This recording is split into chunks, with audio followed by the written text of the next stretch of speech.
जय राधे श्री राधे राधे राधे प्रिया प्रिया। जय राधे श्री राधे राधे राधे प्रिया प्रिया। जय राधे राधे प्रिया प्रिया। जय राधे राधे प्रिया प्रिया। जय राधे राधे प्रिया प्रिया। जय राधे राधे प्रिया प्रिया। जय राधे राधे प्रिया प्रिया। जय राधे राधे प्रिया प्रिया। जय राधे राधे प्रिया प्रिया। जय राधे राधे प्रिया प्रिया। जय राधे श्री राधे जय राधे जय प्रिया प्रिया। जय राधे श्री राधे राधे राधे प्रिया प्रिया। जय राधे राधे प्रिया प्रिया। जय राधे राधे प्रिया प्रिया।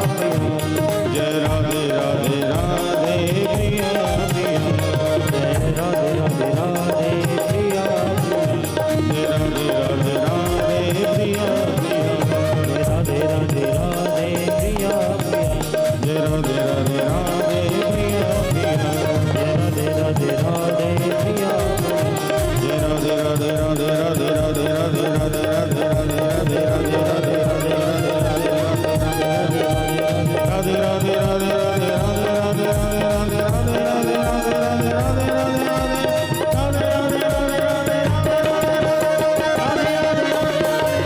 राधे जय राधे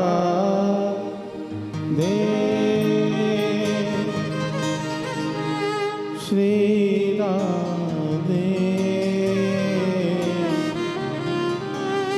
राधे राधे जय राधे।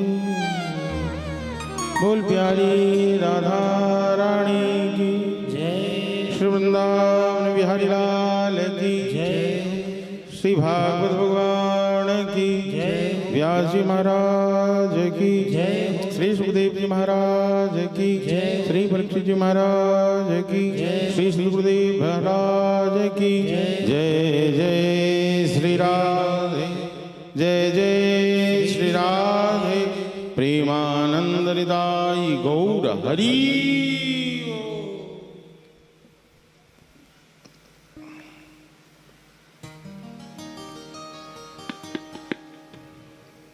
भगवान श्री राधा गोविंद की अहित की कृपा प्रसाद स्वरूप इस दिव्य श्रीमद् भागवती सप्ताह कथा जो साप्ताहिक रूप से भगवत कृपा से आयोजित हो रहा है, आज उस कथा के हम सभी पंचम दिवस में विद्यमान हैं। पंचम दिवस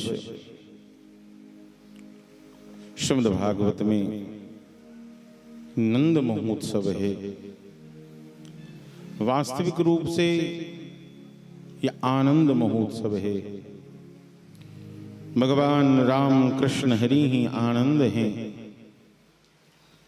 आनंद का न कोई पर्यायवाची, तो विप्रायवाची कोई और शब्द नहीं है। आनंद सतत आनंद है। आनंद की अपनी वास्तविक स्थिति है और वह जो वास्तविक स्वरूप है वही श्री राम कृष्ण हरि का स्वरूप है। भगवान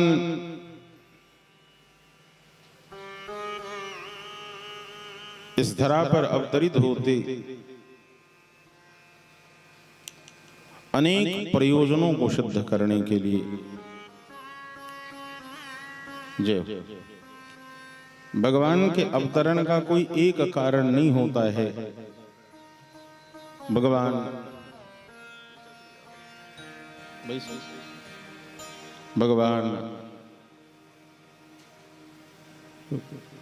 भक्त वांछा कल्पतरु हैं।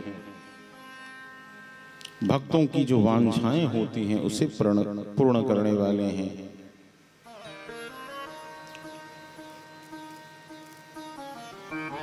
जो भक्त करने वाले हैं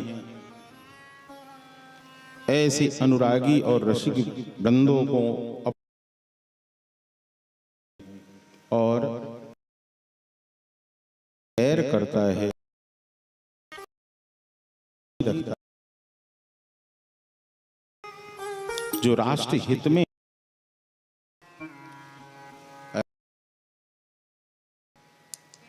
और धर्म के हित में सही नहीं होता, जो अधार्मिक हो जाते हैं, ऐसे व्यक्तियों के संहार करने के लिए भी वे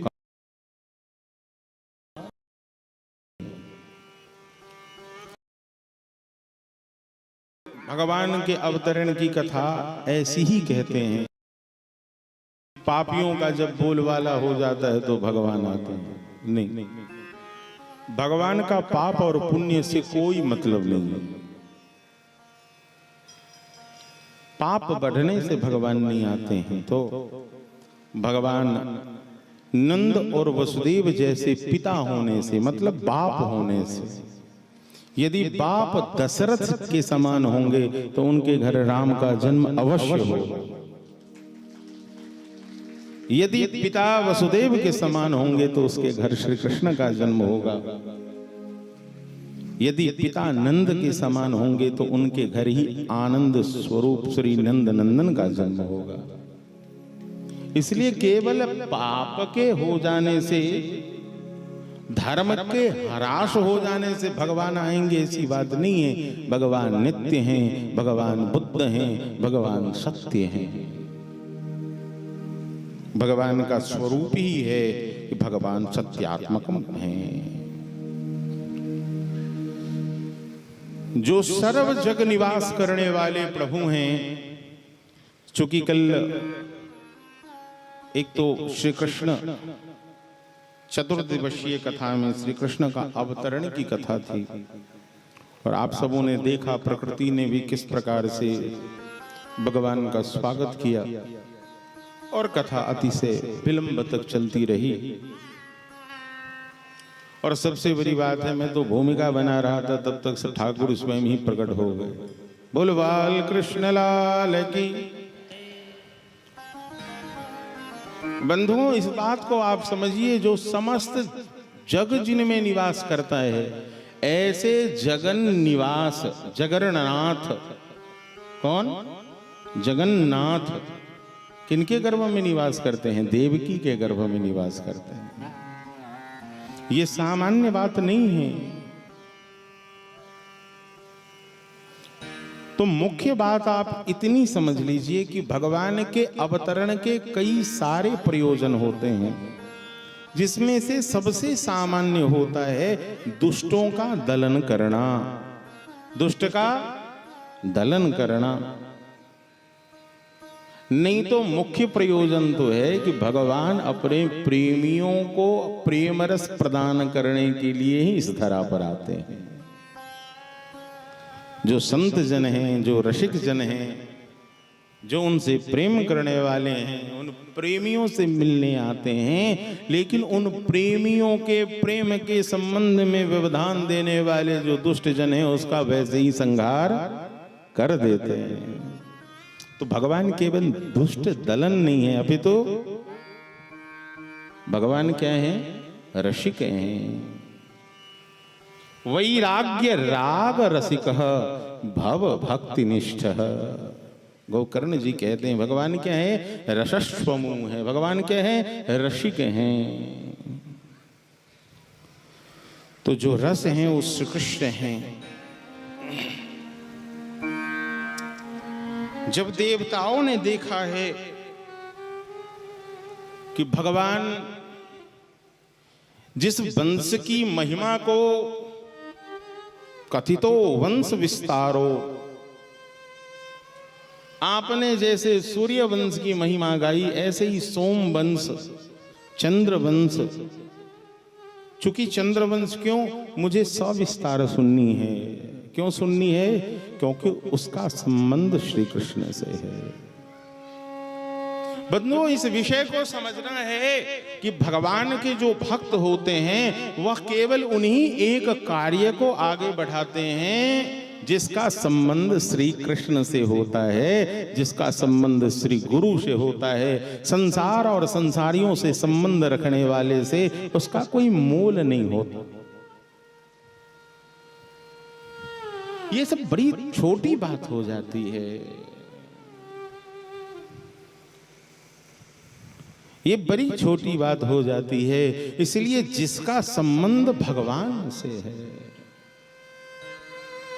अपने जीवन को ऐसा बनाना चाहिए कि किसी भी कारण से, जैसे घर में यदि बालक का जन्म दिन है तो हम आज क्या करें? अरे हम अपने ठाकुर जी को भोग लगाएंगे, लार लड़ाएंगे। वैष्णव जन क्या करता है?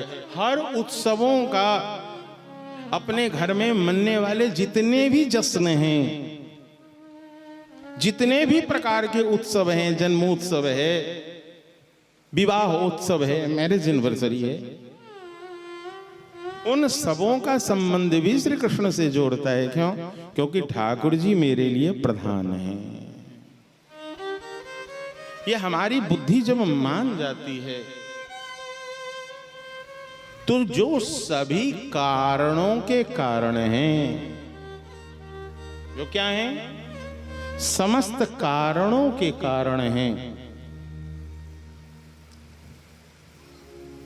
और जिनका संबंध अप्रत्यक्ष और प्रत्यक्ष दोनों होता है, किसी भी प्रकार से उन उत्सवों में आप अपना संबंध जोड़ लेंगे तो यह भी एक भक्ति का स्वरूप हो जाएगा। भक्ति करने के लिए बहुत यत्न की आवश्यकता नहीं है, प्रयत्न की आवश्यकता नहीं है, संसाधन की आवश्यकता नहीं है, अपितु आपके अपने समस्त विचारों को उन प्रभु से केवल जोड़ देना है। घर में तो रोज ही भोजन बनता है। जैसे आश्रमों में जब गिनती होती है कि कितने लोगों का रसोई बनेगा, आज भंडारे में रसोई कितने लोगों की होगी, तो सबसे पहले गिनती होती है ठाकुर जी। सबसे पहले कौन? ठाकुर जी। तो ठाकुर जी के साथ ठाकुर जी हो गए, प्रिया जी हो गई। पहले दो की गिनती होगी, फिर आचार्य वर्ग की गिनती होगी, फिर गुरु की गिनती होगी, फिर संतों की गिनती होगी, और फिर जितने वैष्णव होते हैं तो कितने मूर्ति हैं बाबा। वहां इंसान नहीं कहा जाता है, क्या कहा जाता है? आज कितने मूर्ति का पंगत है। तो पहले ठाकुर जी, केंद्र में कौन है? ठाकुर जी। तो संकल्प ही क्या हो गया? श्रेष्ठ हो गया। सबसे पहले संकल्प की श्रेष्ठता होती। हम जिस कर्म को करने जा रहे हैं उसे किसके लिए कर रहे हैं? अरे ये नाम प्रतिष्ठा सूकरी विष्ठा है। मान होना, सम्मान होना, नाम का होना, तो ये तो सूकरी विष्ठा है। ये वैसे ही है बंधुओं, जैसे कोई खेत में किसान फसल उगाने जाता है, लेकिन बथुआ पालक तो अपने आप ही उग जाता है। बथुआ पालक के लिए मेहनत करता है कोई? बताइए। इतना हो जाता है कि गेहूं के फसल को भी दबाने लगता है, फिर तो दवा लगानी होती है, या उस बथुए को चुनवाना पड़ता है। आप अपने कर्म करते जाइए, नेक मनसा आपकी होनी चाहिए। आप करते जाएंगे करते जाएंगे करते जाएंगे, आपकी नेकता अनेकता में परिवर्तित होती जाएगी। केवल और केवल अपनी बुद्धि में एक विचार को रखकर कार्य करेंगे तो नहीं। तो जितने उत्सव हैं वह उत्सव प्रधान हो जाता है कब? जब हरि गुरु वैष्णवों से उसका संबंध हो जाता है तब। जब तक संबंध नहीं होता है तो वही एक आम कार्यक्रम हो सकता है, प्रोग्राम हो सकता है। आज के समय में तो इतना प्रचलित हो गया है कि अब भागवत कथा में भी लोग इतने प्रोफेशनल हो गए और श्रीमद् भागवत की कथा भी इतनी व्यवसायिक गतिविधियों से संलिप्त हो गया। और हो भी क्यों ना, क्योंकि ये वचन है श्रीमद् भागवत में ही है, कार्यता कन लोभेना कथा सारम ततो कथा। लोग अपनी जीविका चलाने के लिए कथा को आधार बना लेंगे कि हमारा पेट चले। 10,000 तो बच गया ना प्रवीण बाबू, कम से कम 20,000 तो बच गया ना, 5,000 बच गया ना। चलिए कम से कम इस महीने खाली तो नहीं बैठे, 5-5 हजार तो आ गया ना। इसका मतलब है कथा सारम ततो गतः। जैसे ही इस कथा में कण का लोभ, अन्न का लोभ आ गया, धन का लोभ आ गया, कथा का सार निकल जाता है। फिर शब्द क्या आ जाता है कि हम तो प्रोग्राम करने गए थे। लोग क्या बोलता है भाई, हम तो 5 दिन से प्रोग्राम में थे, आज ही खाली होकर आए। भागवती कथा एक अनुष्ठान है, आप किसी प्रोग्राम में नहीं बैठे हो लाला, आप यहां अनुष्ठान में बैठे हो। भागवत की कथा जब भी होती है या कोई प्रोग्राम नहीं होता, नाच नहीं होता है, ये सतत एक अनुष्ठान होता है। शुद्ध वातावरण है जहां विचारों की शुद्धि है, व्यवहारों की शुद्धि है, हाँ? जहां वस्त्र परिशुद्ध है, आचरण शुद्ध है, कितना ख्याल रखा जाता है। हमारे जितने आचार्य वर्ग हैं पूर्ण ब्रह्मचर्य का पालन करते हुए अपने नैष्ठिक कर्मों को करते। सवेरे के समय आप सभी तो नहीं आती हैं, लेकिन यहाँ वेदी का निर्माण है, सभी देवताओं का आवाहन है, सभी अवस्थित हैं, विधिवत अनुष्ठानिक रूप से पूजन होता है। ये हम लोगों का कभी भाव ही नहीं होता कि यहाँ कोई पोथी रखी हुई है। हम तो सतत यही चिंतन करते हैं कि हमारे श्री राधा गोविंद ही इस आसन पर विराजमान है। हम शब्द नहीं हैं, यहाँ हम कुछ नहीं है, यहाँ श्री गुरुदेव की वाणी है जो इन कानों ने सुन रखा है। उनकी सुनी हुई बातों को मैं आप सबों को सुना देता हूँ, बस इतना ही करता हूँ। अपनी बुद्धि की कोई विलासिता नहीं है, इसलिए भागवती अनुष्ठान है। कलिकाल है, धन का होना आवश्यक है, आप भी जानते हो।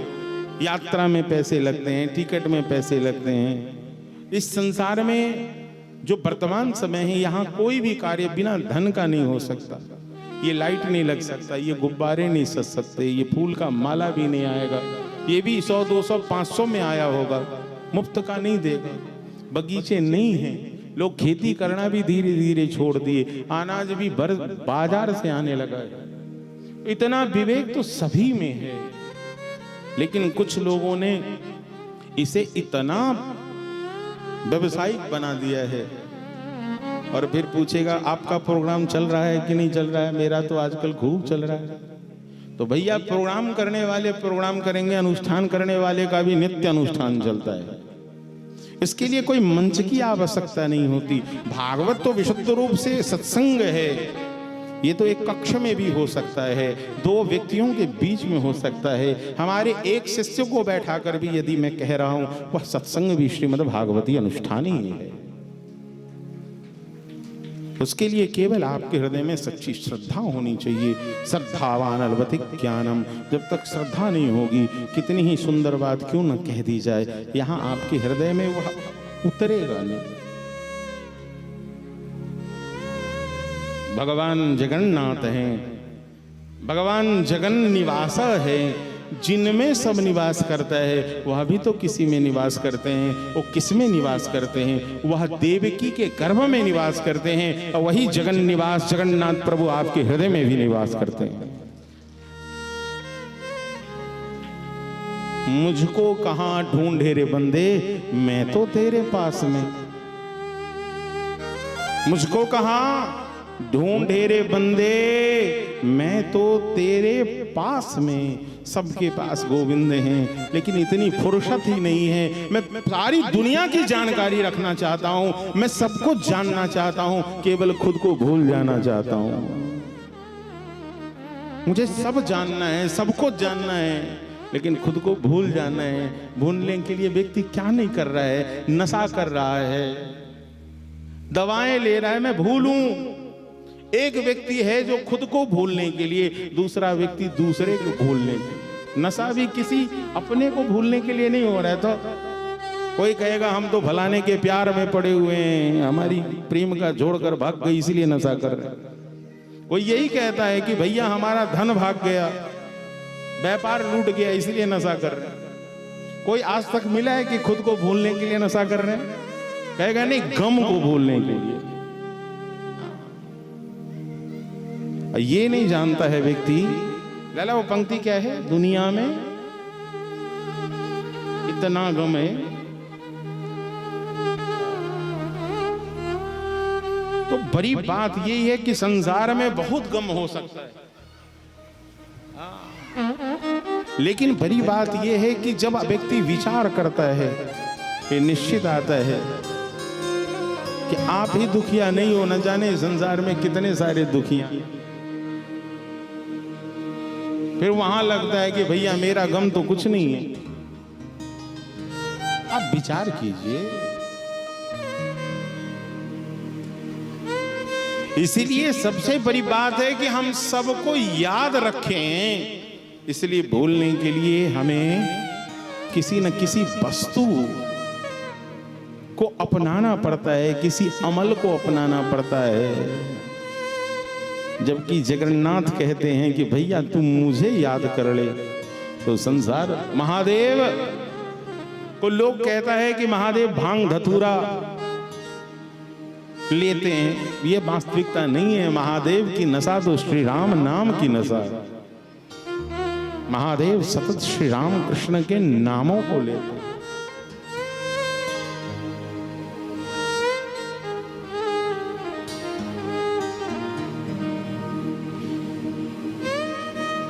भगवान सत्यात्मक है, इस सत्य को समझ लेना बड़ी बात। तो मैं क्या कह रहा था, भगवान जब इस धरा पर आते हैं नवीन जी, तो कई सारे प्रयोजनों को सिद्ध करने के लिए आते हैं। उसमें से दुष्ट दहन सबसे सामान्य है। प्रमुख ये है कि भगवान अपने प्रेमियों के प्रेम रसास्वादन को पूर्ण करने के लिए अवतरित होते हैं।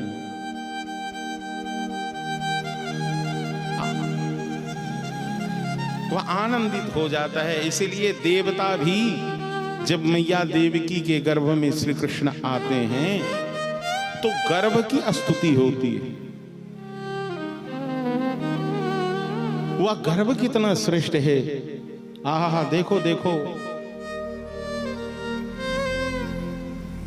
सदेव की सर्व जगन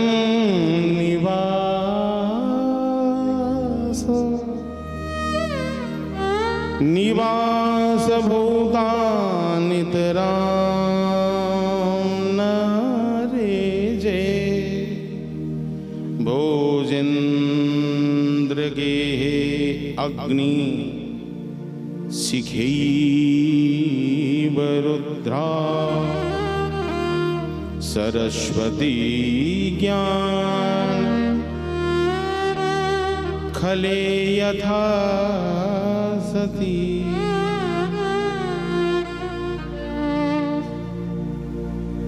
आज जैसे अज्ञानियों के हृदय में सरस्वती जब अपने प्रकाश को प्रकाशित करती हैं तो किस प्रकार से ज्ञान की शोभा हो जाती है, ऐसे ही आज भगवान जगन निवास का देवकी के घर में निवास करने से उस कारागृह में भी एक दिव्य प्रकाश प्रकाशित हो गया। और उस दिव्य प्रकाश के बीच में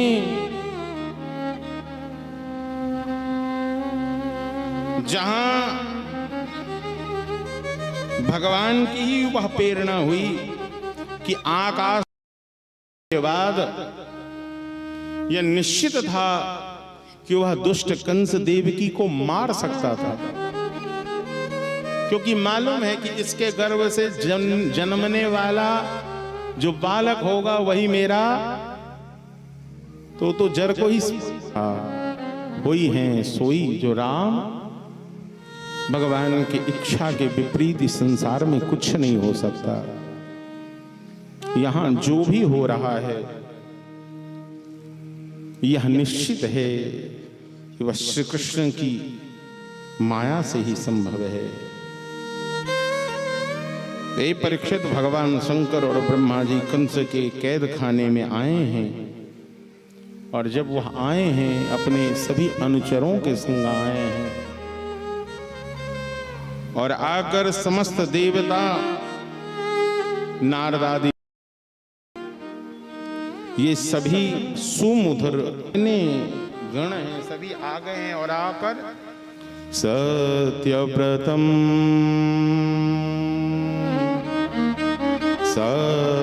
सत्यपरम त्रिसत्यम सत्यस्य योनिं निहितं च सत्यं सत्यस्य सत्यमृत सत्यनेत्रम्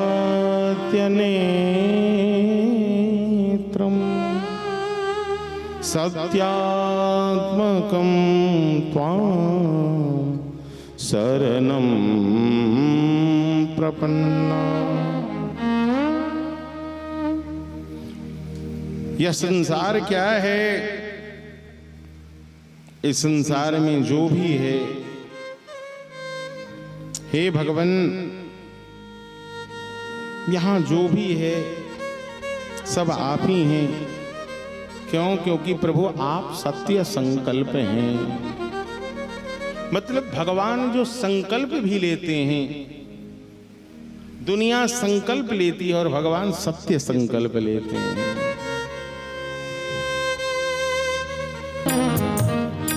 आगम निगम पुराण बखाना, आगम निगम पुराण बखाना।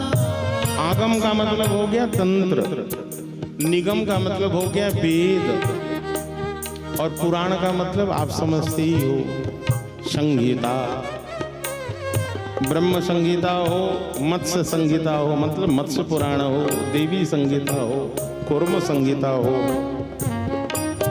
इन सभी संगीताओं में भी क्या है? शक्ति ही है। तो धर्म का पर्यायवाची भगवान है, और भगवान का मतलब ही सत्य है। मतलब राम कृष्ण हरि, राम कृष्ण हरि ही सत्य हैं। सृष्टि के पूर्व, प्रलय और पश्चात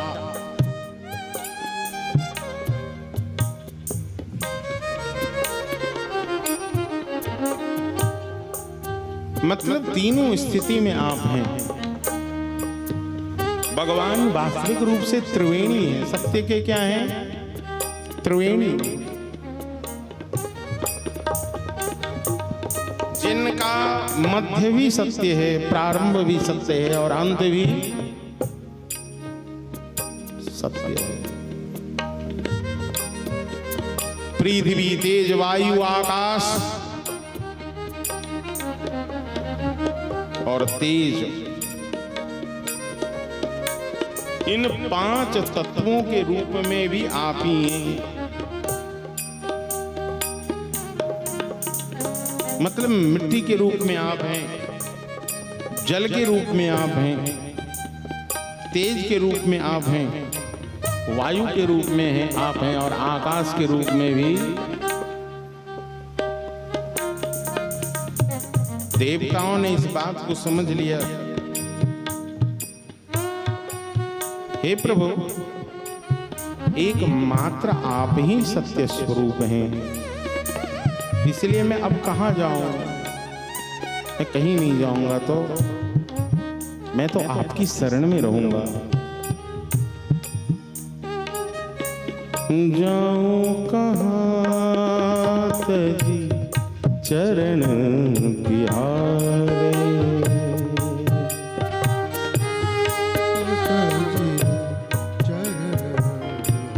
जैसे मीरा कहती हैं कि मैं अबला हूं,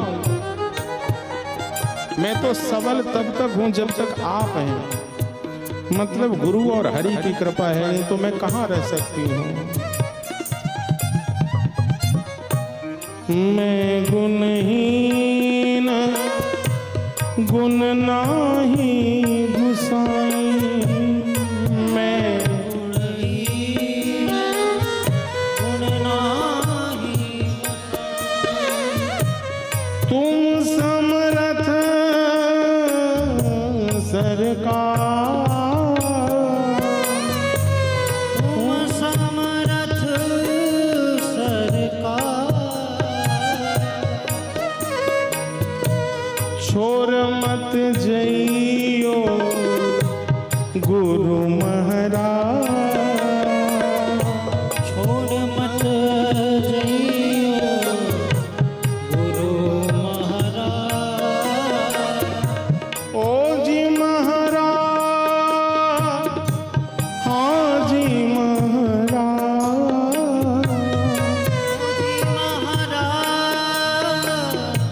हाँ जी महाराज।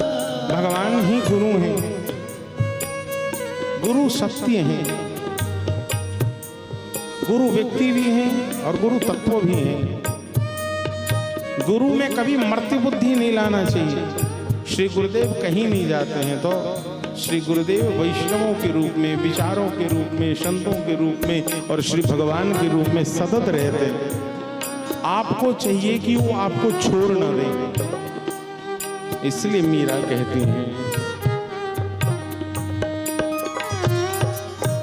छोड़ मत जइयो ओ जी महाराज, छोड़ मत जइयो ओ जी महाराज। क्यों? मैं अबला बल नाही गुसाई, मैं अबला का मतलब यहाँ ये नहीं है कि ये स्त्री देह वाली है और आप पुरुष देह वाले हैं तो सबल हो गए, नहीं। यहाँ कोई लिंग भेद नहीं है, प्रकृति में कोई स्त्री पुरुष का भेद कहाँ है बंधु। वहां हम सभी जीव हैं। हम क्या हैं? हम सभी जीवात्मा हैं। वहां कोई लिंग देह नहीं है कि ये छोरा है, ये छोरी है, ये महिला है, ये पुरुष। तुम समर्थ सरकार,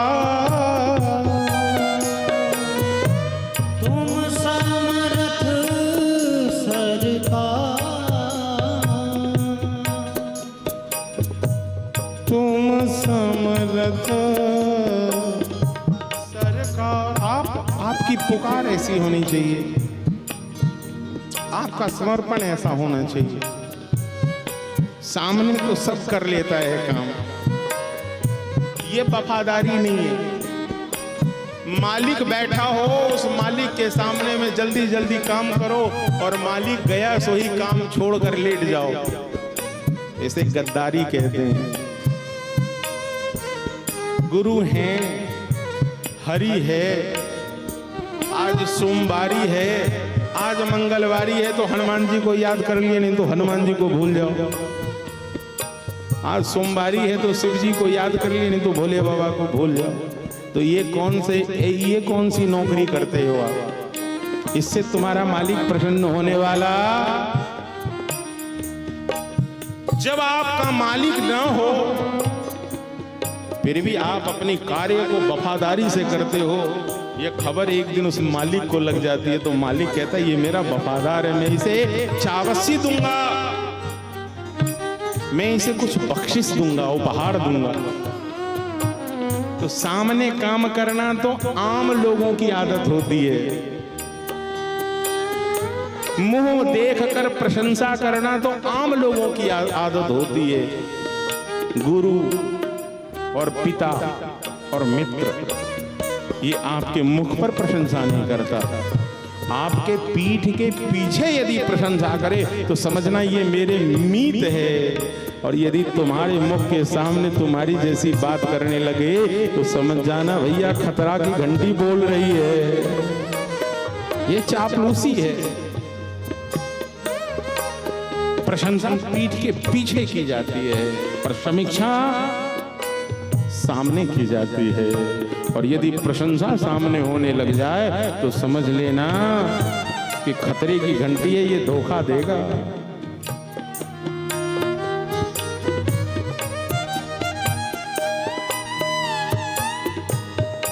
इसलिए श्री गुरुदेव सतत हैं।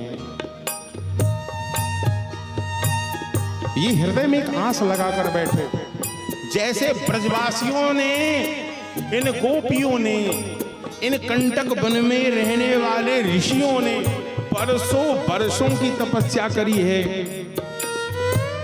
देवकी वसुदेव के एक जन्म की तपस्या नहीं है, एक युग की तपस्या नहीं है भैया, यहाँ तो कई मनवंतरों की तपस्या है, जिसका परिणाम आज हो रहा है कि इनके घर श्री कृष्ण आ रहे हैं।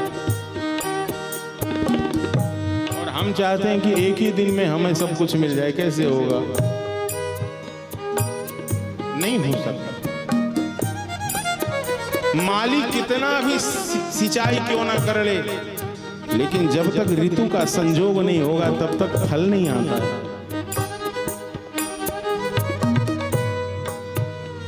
माली सींचे सौ घरा, ऋतु आए फल होए। जैसे ही ऋतु वह मौसम आएगा फल और फूल अपने आप लग जाएंगे। इसलिए आपको यदि देखनी है तो ब्रजवासियों की भक्ति देखिए, कितनी लंबी प्रतीक्षा है नंद और यशोदा की।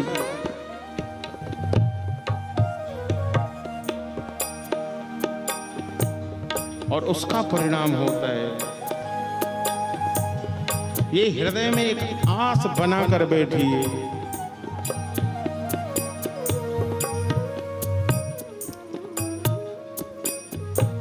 भरोसे बहुत दिनों से ये भरोसे तुम्हारे बैठा हूं,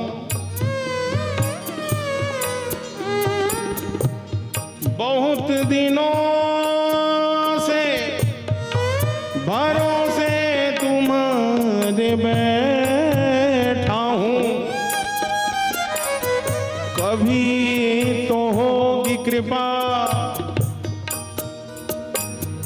कभी तो होगी कृपा, धीर धार बैठा हूं।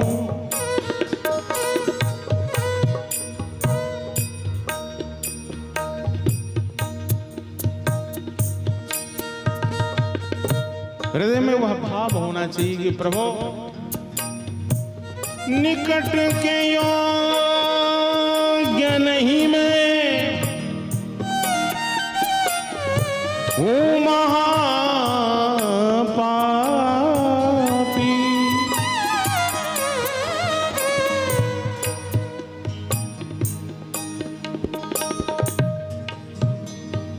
इसी से देखिए सबसे किनारे बैठा हूँ।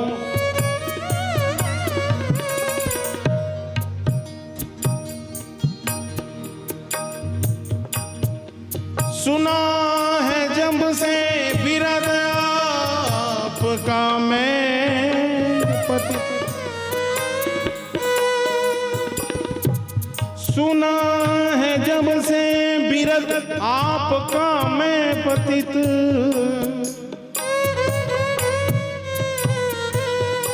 जब से आपकी महिमा सुन ली है सरकार,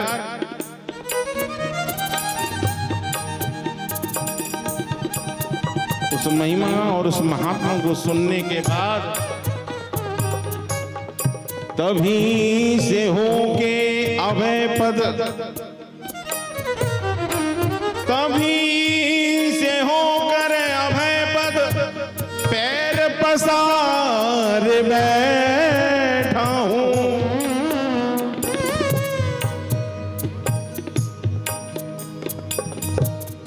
पैर पसार बैठा हूँ। तुम्हारे नाम की फेरता हूँ मैं माला,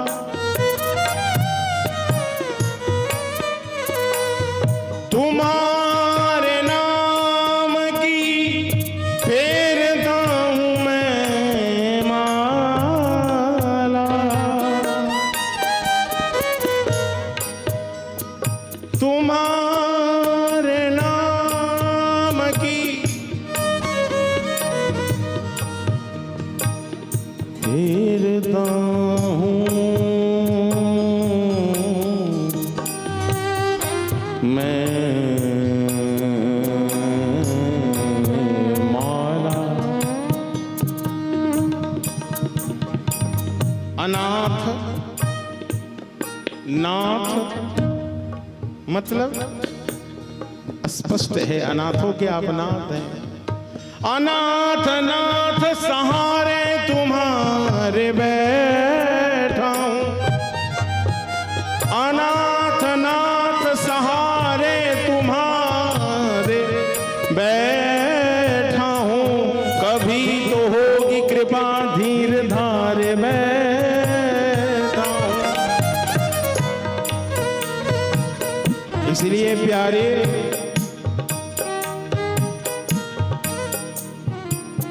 इसलिए प्यारे, यूं ही निस दिन श्याम सुंदर हम तुम्हें देखा करे, यूं ही निस दिन श्याम सुंदर हम तुम्हें देखा करे, यूं ही निस दिन श्याम सुंदर हम तुम्हें देखा करे। प्राण है जब तक सुखा कर हम तुम्हें देखा करे, यूं ही इस दिन श्याम सुंदर हम तुम्हें देखा। प्राण है जब तक सुखा कर हम तुम्हें देखा करे, प्राण है जब तक सुखा कर हम तुम्हें देखा। ब्रज गोपियों का यही वास्तविक प्रेम है। ब्रज में अवतरण का मुख्य कारण यही है कि ब्रजवासी अपने प्राणों की भी बेपरवाही कर जाते हैं। किसके लिए? श्री कृष्ण के लिए।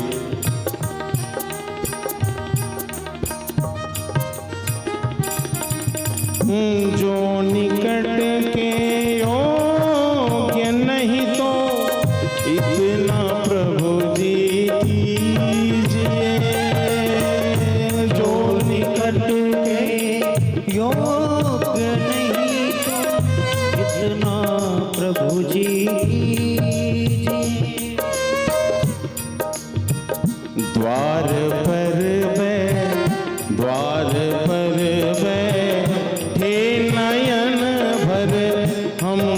तुम्हें देखा करे। मोहे निस दिन श्याम सुंदर हम तुम्हें देखा करें। प्राण है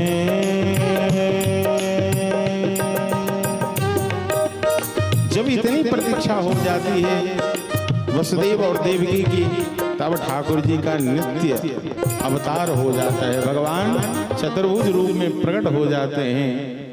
एक तरफ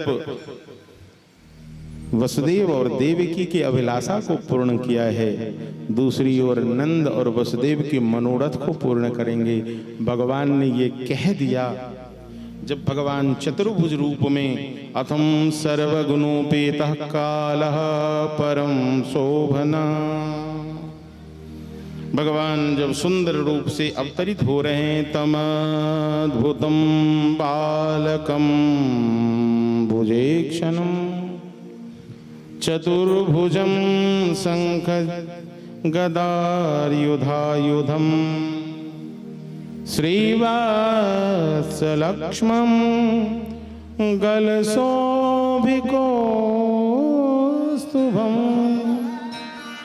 पीताम्बरं सान्द्रपयोध शोभनम्। श्रीवत्सलक्ष्मं गलशोभिकौस्तुभम्, भगवान सुंदर गले में सुंदर कौस्तुभ मणि को धारण किए हुए,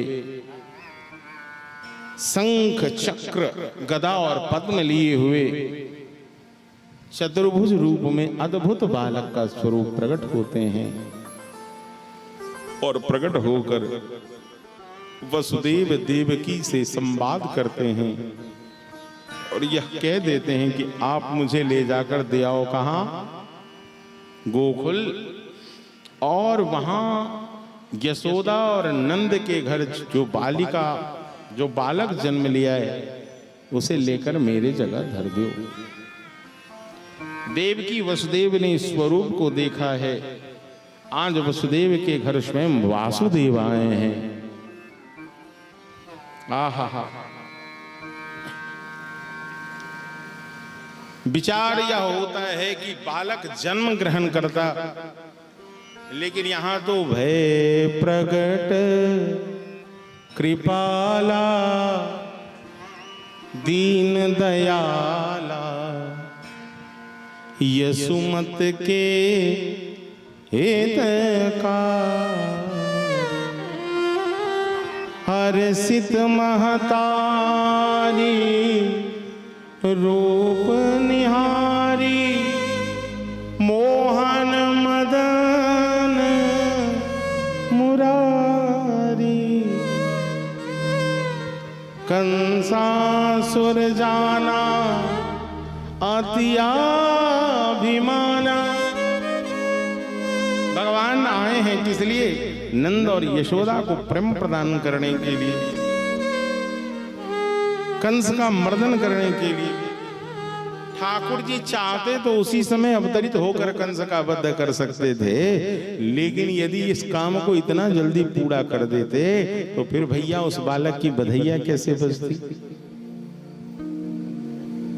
फिर ये जो 10 वर्ष तक वृंदावन में रहे और ब्रजवीधियों में घूमते हुए जो उन्होंने विभिन्न विभिन्न बाल लीलाएं करी, रास क्रीड़ाएं करी, विशुद्ध रूप से जो माधुर्य रस है, वात्सल्य रस है, बाबा सख्य रस है और दास्य रस है, ये रस यदि कहीं पूर्णता से दिखता है जिसमें मधुर सख्य और वात्सल्य कहाँ दिखता है?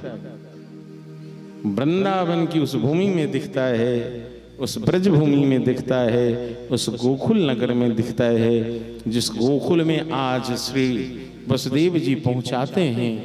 और ये चमत्कृत सा स्वरूप है बंधुओं। हमारे श्री गुरुदेव तो ऐसा कहते कि एक ही लाला का जन्म नहीं हुआ है, आनंद हृदय में जब भरता है तो उस आनंद के सिद्ध स्वरूप से ही बालक का जन्म हो जाता। ये केवल एक देवकी ने नहीं जना, केवल यशोदा ही नहीं जना, यहाँ तो श्री नंद बाबा के आत्मा से भी एक बालक ने जन्म लिया है। एक बालक यशोदा के गर्भ से जन्म लिया है, एक बालक देवकी के सामने प्रकट हुआ है। मथुरा के कृष्ण को जब वसुदेव लेकर आए हैं, स्थिति यही है कि नंद बाबा गौशाला में जब ध्यान में बैठे हैं, उनके चिंतन में जो श्याम वर्ण का वह बालक है मन को मोहता है, तो उन्हें ऐसा लगा कि मेरे आत्मा से आह्लाद के रूप में प्रकट हुआ। तो पहला शब्द है नंदस्त आत्मज उत्पन्नी, जाता आह्लाद, पहला नाम ही आह्लाद हो गया। नंद बाबा तो पहली बार पुकारे ओ आह्लाद, और वह भी दौड़ा दौड़ा गया और उस यशोदा नंदन में प्रवेश कर गया। मथुरा वाला आया, वह भी यशोदा के लाल में प्रवेश कर गया। यहां भगवान भक्त भाव भाविता हैं। भगवान का एक नाम क्या है? भक्त भाव भाविता। आपका जैसा भाव होगा, आपकी जैसी रुचि होगी, आपको ठाकुर जी उस रूप में दिख जाएंगे। आप सभी को मालूम है कि वसुदेव और देवकी को कंस ने कारागृह में रख लिया था, क्योंकि आकाशवाणी हुई थी। श्रीनंद महाराज के यहां से उस बालिका को लेकर आए। भाद्र मास की अष्टमी तिथि मध्यरात्रि। ये तो कृष्ण लीला और धारावाहिक में भी आप सभी सुन लेते हो। भगवान को लेकर गोकुल पहुंचाया, माया को लेकर आए। मायापति हैं कौन? भगवान श्री कृष्ण। माया सतत भगवान के अधीन रहती हैं, लेकिन हम जीव क्या हैं? तो उस माया के अधीन हैं, जो माया श्री कृष्ण के अधीन है। इसलिए हम लोग क्या हैं? माया के आकर्षण में जब पड़ते हैं तो क्लेश बढ़ता है, शोर होता है, हल्ला होता है, अरे मारो रे पकड़ो रे। जैसे ही माया आई कहां? मथुरा में, चारों ओर माता जी शोर हो गए। कृष्ण आए, मध्यरात्रि में आए, कब जन्मे, कब कारागृह खुला, कब बंधन खुला, कब चले गए, किसी को पता नहीं। लेकिन जैसे ही वो माया रूपी बालिका आई तो शोर हो गया। इसका मतलब है जीवन में माया का आगमन होगा, परेशानी बढ़ जाएगी, शोर शराबा बढ़ जाएगा। और यदि जीवन में भगवान का आगमन होगा तो आनंद महोत्सव हो जाएगा। जैसे गोकुल में नंद के आनंद भयो, हे नंद के आनंद भयो, नंद के आनंद भयो, हे नंद के आनंद भयो।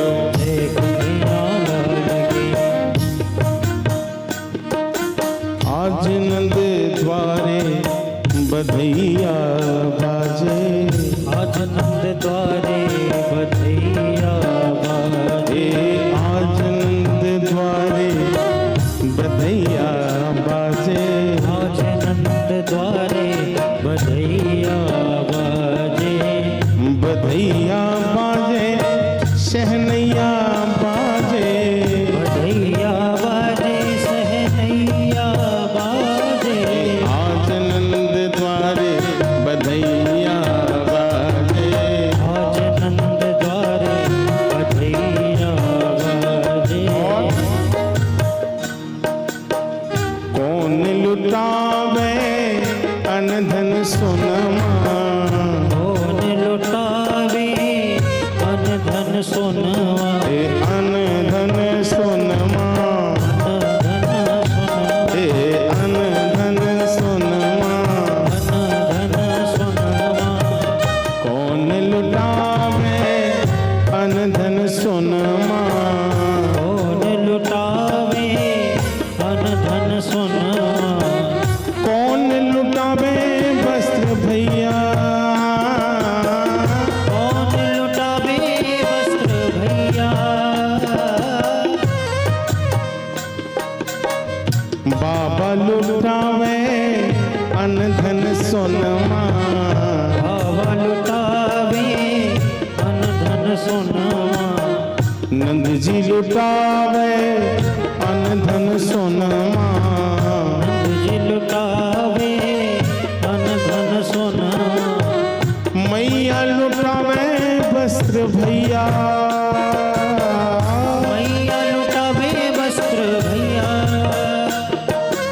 आज नंद आज नंद जय हो आज नंद द्वारे बधैया, आज नंद द्वारे बधैया बाजे, आज नंद द्वारे बधैया बाजे, आज नंद द्वारे बधैया बाजे, आज नंद द्वारे बधैया बाजे। आज नंद द्वारे बधैया बाजे। बोल नंद के लाला की।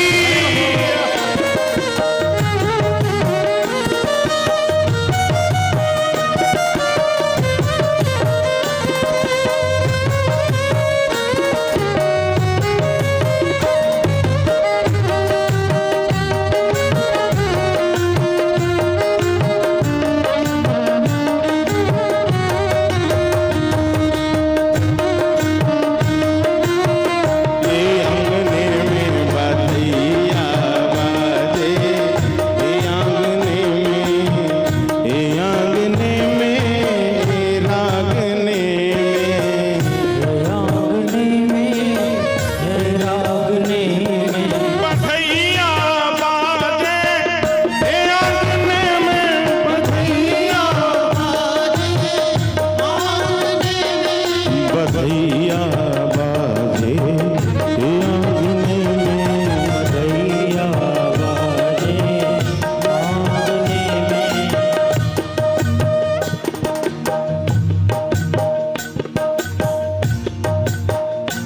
अरे आज नंद द्वारे बधैया बाजे, आज नंद द्वारे बधैया बाजे, आज नंद द्वारे बधैया बाजे, आज नंद द्वारे बधैया बाजे, ये आंगने में बधैया बाजे, आंगने में बधैया बाजे, बधैया बाजे सहनैया बाजे, बधैया बाजे, सहनैया बाजे, ये आंगने में बधैया बाजे, आंगने में बधैया बाजे, ये आंगने में बधैया बाजे। इतना ही नहीं, सखियां जुड़ती गई और मैया के पास आकर सभी बधाई मांगने लगी। एरी यशोदा,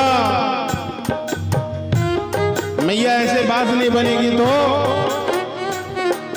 कंगन लेबो हे ललेना के बधैया, कंगन ले वो हे ललना के बधैया, कंगन लेबो हे ललना के बधैया, कंगन ले वो हे ललना के बधैया। बहुत दिनों से आस लगी, बहुत दिनों से आस लगाए, आस लगाए हम द्वार पे आए, आस लगाए हम द्वार पे आए,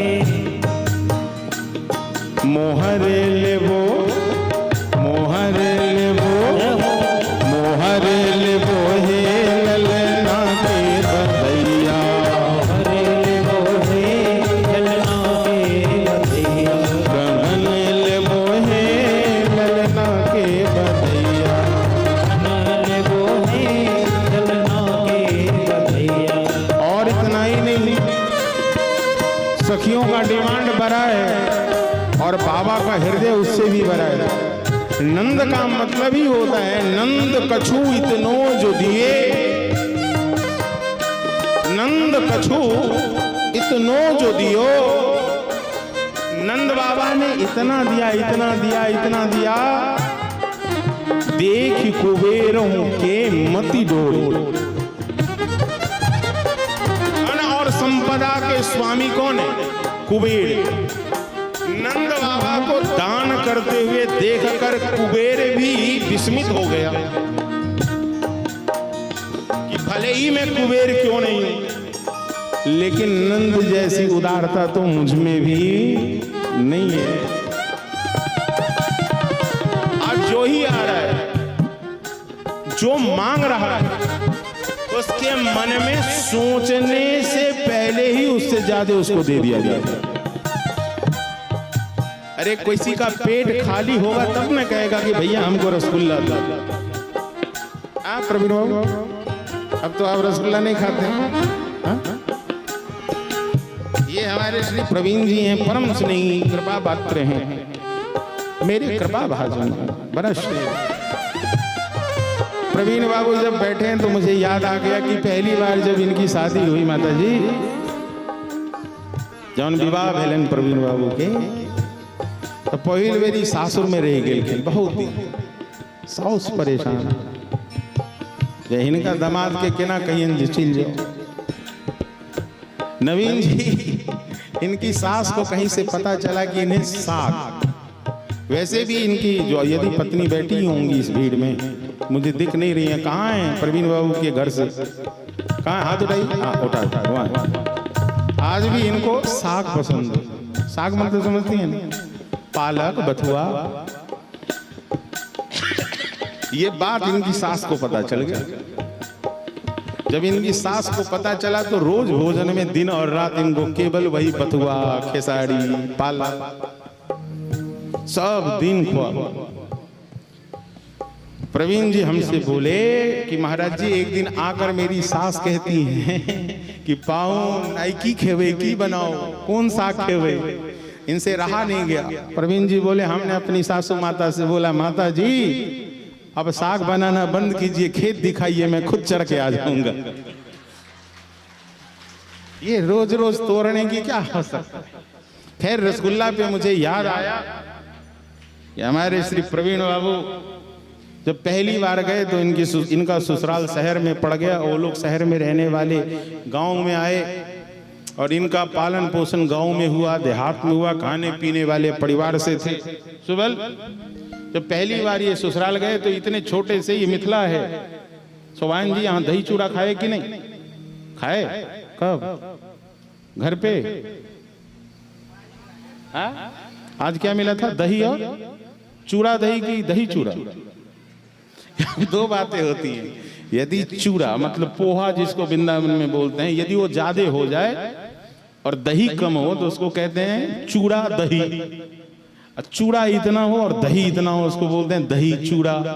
तो प्रवीण जी थे दही चूड़ा खाने वाले, लेकिन इनकी सास बेचारी इतने बड़े कटोरी में लाकर दही रख दी। एक बार ये अपनी सास को देखें और एक बार कटोरी को देखें। सासू ने कहा कि पाऊं दही के पबियो खइयो अपने। प्रवीण जी उस कटोरी को हाथ में लिए और बड़ा सा ठोप कर लिए। सास विस्मित हो गई कि ये खाने के लिए दिए थे, आप क्या कर रहे हैं? बोले इतने दही से तो मैं रोज ठोप लगाता हूं। सास समझ गई कि हमने अपने घर में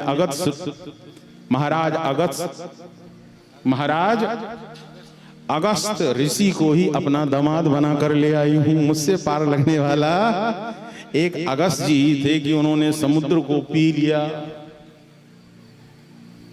दूसरे हमारे प्रवीण बाबू ही थे जिनके लिए दही कम पड़ जाता था। बोलो राधे राधे। खैर, लेकिन नंद बाबा ऐसे नहीं हैं। नंद बाबा महामना है। नंद बाबा क्या हैं? महामना है, जो सबके मन का पहले जान लेते हैं। और जब जो जिसके मन का जानने वाला हो जाए तो पहले अभाव होगा तब ना कोई मांगेगा। यहां तो इतना बिना मांगे मिल रहा है। घोरा घोर सार लेबो, हाथी हथ सार लेबो। घोरा घोर सार लेबो, हाथी हथ सार लेबो। घोरा घोर सार लेबो, हाथी हाथ सार लेबो। घोड़ सार लेबो, हाथी हथ सार लेबो। दुलिया लेबो हे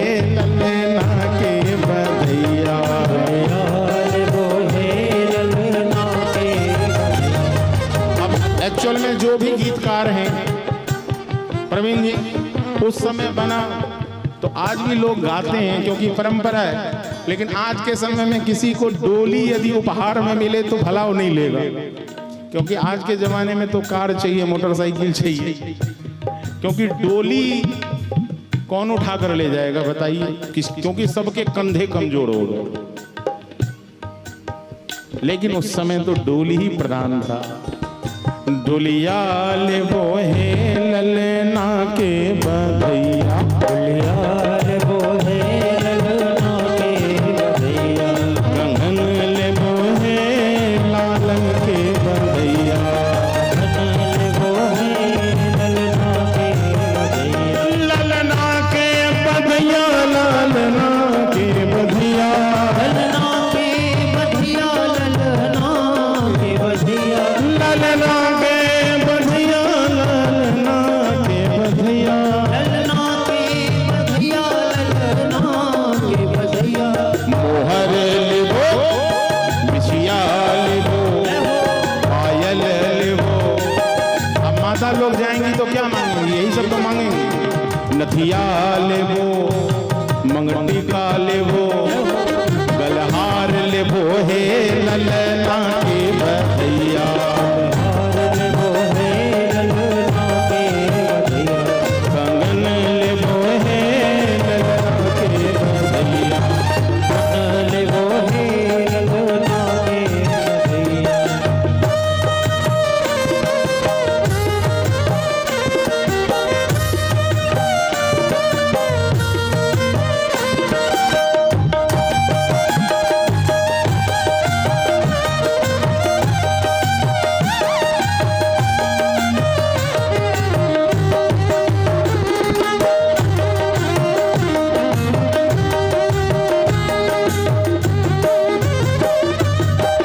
सुनरी सिरे अंगियानक बेसर, मेरी अंगिया नख बेसर, चुनरी सिर नकियानक बेस, नकियानक बेस, नकियानक, चुनरी सिर नकियानक बेसर, मेरी सिर नगिया नख बेसर, बिछुआ लेबो हे ललना के बधैया, छुआल वो है ललना के बधिया। लेकिन लेने में भी एक आनंद है क्या?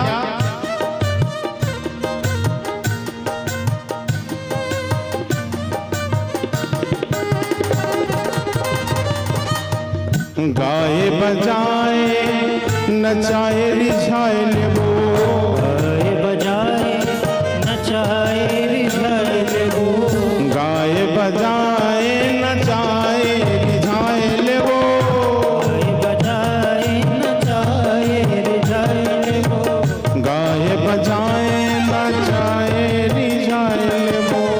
गाए बजाए नचाए रिझाए लेबो। और मैया आपका ये लाला क्या करे? आशीष देबो हे ललना के बधैया, आशीष लेबो हे ललना के बधिया, आशीष लेबो हे ललना के बधैया, आशीष लेबो हे ललना के बधिया।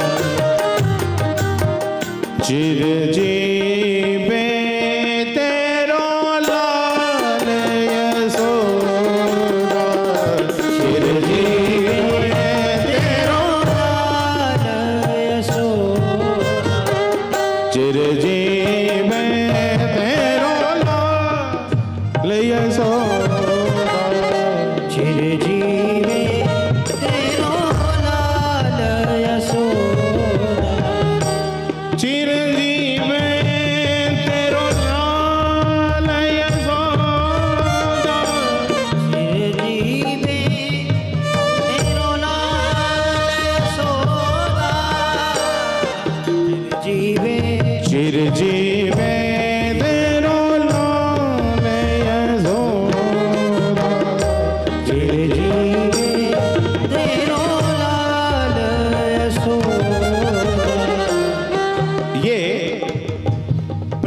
के समूह में ही होता है। सारी दुनिया भगवान से आशीर्वाद मांगती है। क्या मांगती है? हे भगवान मुझे प्रसन्न रखिए। लेकिन जो भगवान के प्रेमी होते हैं वो भगवान को भी आशीर्वाद देते हैं कि मेरे ठाकुर जी आप स्वस्थ रहिए। ए मेरे बांके बिहारी को नजर न लगे, हमारे रसिक शेखर को नजर न लगे, हमारे राधा रमन को नजर न लगे, हमारे श्री राधा गोविंद को नजर न लगे।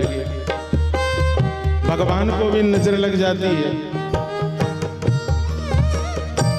भगवान को भी नजर लगती है। इतने सारे पद हैं और इतने सारे भाव हैं, लेकिन समय की सीमा होती है कितने भावों को प्रस्तुत करूं।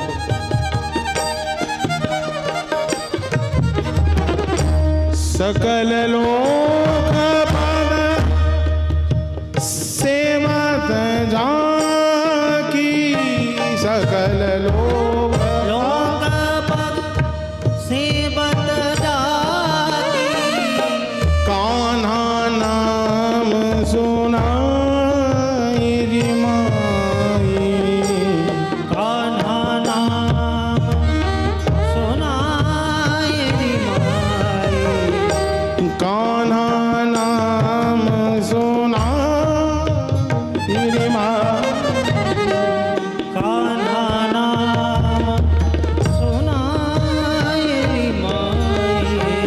चिरजीव तेरो लाल रे माई, चिरजीव तेरो लाल रे माई, चिरजीव तेरो लाल रे माई, चिरजीव तेरो लाल रे माई, मेरी माँ तेरो लाल मेरी माँ तेरो लाल। गुण के खान खान गुणन के, गुण के खान खान गुण गुण के खान खान गुण के खान खान कानन के, गुण के खान खान कानन के, नेह लगी पद गाय रे माई, नेह लगी पद गाय रे माई, भुवन भुवन ते सज सज सजनी, भुवन भुवन ते सज सज सजनी, भुवन भुवन ते सज सज सजनी, भुवन भुवन ते सज सज सजनी, ललित बचन निरखन क्यों भाई, बचन निरखन क्यों छाई, पुण्य पूंज श्री माँ यशोदा, पुण्य पूंज श्री माँ यशोदा, पुण्य पूंज श्री माँ यशोदा के, पुण्य पूंज श्री माँ यशोदा, पुण्य पूंज श्री माँ यशोदा के, पुण्य पूंज श्री माँ यशोदा, शुभ लक्षण प्रगटाई री माई, शुभ लक्षण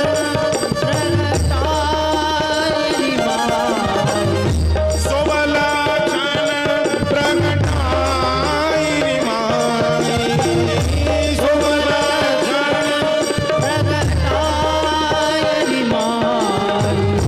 चिरजीवो चिरजीवो तेरो लाल री माई, चिरजीवो तेरो लाल री माई, चिरजीवो तेरो लाल री माई, चिरजीवो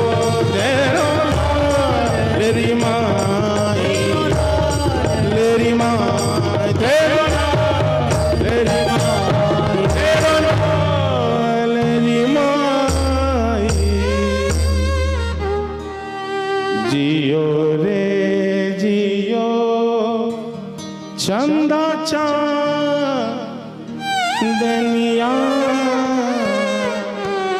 ए मियाँ यशोदा, बाबा आपके लाला खूब जिए खूब। बाबा जियो रे जियो जियो बरस करो रे। आपके लाला की जोड़ी ऐसी रहे, जब लो चानन जब लो चांद सूरज की जोड़ी, जब लो चांद सूरज की जोड़ी, जब लो चांद सूरज की जोड़ी, चांद सूरज की जोड़ी। जियो रे जियो, खूब आयु हो, खूब लंबी आयु हो। इसलिए बंधुओं, भागवती इस वृश्चिक उपासना में सारी दुनिया जहां जाकर भगवान से आशीर्वाद मांगती है, वहां भक्त जो प्रेमी है, जो अनुरागी है, वह अपने ठाकुर को भी सुहाशीष देता है कि हे मेरे लाडले, हे प्रिया प्रियतम, आपकी जोड़ी सदा सलामत रहे। यदि आप मुस्कुराते रहेंगे तो आपकी मुस्कान की उस छाये में हम तो आनंद की मस्ती ले लें, पर यदि आपकी मुस्कान चली गई तो हमारे लिए फिर कोई ठोर नहीं है, हमारे लिए कोई आसरा नहीं है। आसरा न अब कोई दूसरा संसार में, आसराना अब कोई दूसरा संसार में। एक ही आसरा है, एक आसरा है गुरु का, और गुरु संग है तो गोविंद का, और इसके बाद और कोई दूसरा आसरा होता ही नहीं है। बंधुओं, ऐसा दिव्य महोत्सव मनाया गया। नंद बाबा को तत्क्षण यह याद आया कि मुझे तो कर देने जाना है। कहां? कंस के यहां। ऐसा नियम था। आज के समय में क्या टैक्स है? आज भी टैक्सेशन है, कितने सारे टैक्स हैं। जीएसटी अब आ गया है, नहीं तो पहले तो एसटी टैक्स था, ये टैक्स, वो टैक्स, सर्विस टैक्स, फलाना टैक्स, ढिमका टैक्स। अब सरकारें चलती ही हैं आपके पैसों से। कोई भी राज्य कैसे चल सकता है? कोई भी राष्ट्र कैसे चले? कर कल भी लिया जा रहा था, कर आज भी लिया जा रहा है। कोई ऐसा नहीं है कि आज का सरकार कर नहीं लेती, केवल कंस ही कर लेता था। कथाकार कह देता था, अरे महाराज नंद को कर देने गया, जाना पड़ा। आज हमें बताइए, एक साबुन से लेकर, एक माचिस से लेकर, मोटर कार ले लो कि मोटरसाइकिल ले लो कि साइकिल ले लो, मन्नू बाबू, कोई ऐसा सामान है जिस पे करना हो? हमें कहिए कोई विवाह भवन में, मैरिज हाउस में जाकर के मैरिज ही करे तो कौन सा है जो जीएसटी के बिना आता है? अब तो बड़े बड़े कथाकार भी जीएसटी लेते हैं। हमारे वृंदावन में मैं तो खुद ही अभी तुरंत ही अपने गुरुदेव का महोत्सव मनाया। बड़े बड़े लोग आए और मुझे खुद ही 18% जीएसटी देना पड़ा। कितना? और मनोरंजन में तो और बड़ा लंबा कर है, 40%। मतलब यदि बड़े कोई सेलिब्रिटी आएगा, मुंबई से आएगा या भारतवर्ष से आएगा, कोई कथाकार आएंगे, तो उस पे अब जीएसटी भी लगने लगा है। उस समय चूंकि नंद बाबा इतना बड़ा उत्सव कर रहे हैं, तो स्वाभाविक है कि इन्हें भी टैक्स देना पड़ेगा, वार्षिक कर देना पड़ेगा। और स्वाभाविक है कि मथुरा मंडल के महाराज हैं कौन? कंस। उस समय थोड़ा ही कंस को मालूम है कि यही देवकी नंदन है, कि वसुदेव नंदन है, मेरा काल है। जितना आज के समय में प्रबुद्ध होकर आप सुन रहे हैं, आपको जानकारी है धारावाहिक से, कथा से, कीर्तन से, संत महात्माओं के वाणी से, ऐसा कुछ भी मालूम कंस को नहीं था। कंस भी बड़ा भला आदमी था अपने प्रजाओं के लिए। समाज में दो वर्ग होता है सतत। यदि अपनी प्रजाओं के लिए वह भी नायक था, हो सकता है भक्तों के लिए जो खलनायक है वह अपने जनों के लिए नायक है। ऐसा नहीं है कि रावण आज के समय में आपको दुष्ट लगता है, लेकिन रावण के समय में जाकर रावण के विषय में जब आप विचार करेंगे तो आपको लगेगा कि रावण एक धर्मज्ञ था, रावण भी एक श्रेष्ठ ब्राह्मण था, रावण बड़ा ज्योतिषी था, रावण बड़ा ही तांत्रिक था, रावण बहुत ही बड़ा वैद्य था, रावण इस संसार में सबसे बड़ा शिव भक्त था। क्या नहीं था उसके पास? तो अब आपको देखना है, यदि गुण देखा जाए तो गुण तो इतने सारे हैं कि हमें लगता है कि राम से पहले कहीं रावण से ही व्यक्ति आकर्षित ना हो जाए। इतना भी मनचला बेवरा नहीं था वह रावण, जिस प्रकार से लोग आज विचार करते हैं ऐसे ही वह कंस, उस कंस का भी एक प्रोटोकॉल है, एक मर्यादा है। ठीक है, शासन व्यवस्थाओं के चलाने के लिए जो जैसा राजा होता है, जो जैसा व्यक्ति होता है, उसे वैसे ही सलाहकार मिलते हैं। व्यवस्थाएं सलाहकार से चलती है। व्यवस्थाएं किससे चलती है? राजा से नहीं चलती है। व्यवस्था चलाता है उस राजा के पास में रहने वाला उसका सलाहकार और मंत्री। वो उसके कानों में आकर कौन सा मंत्र कह रहा है, उस मंत्र का ही असर होता है।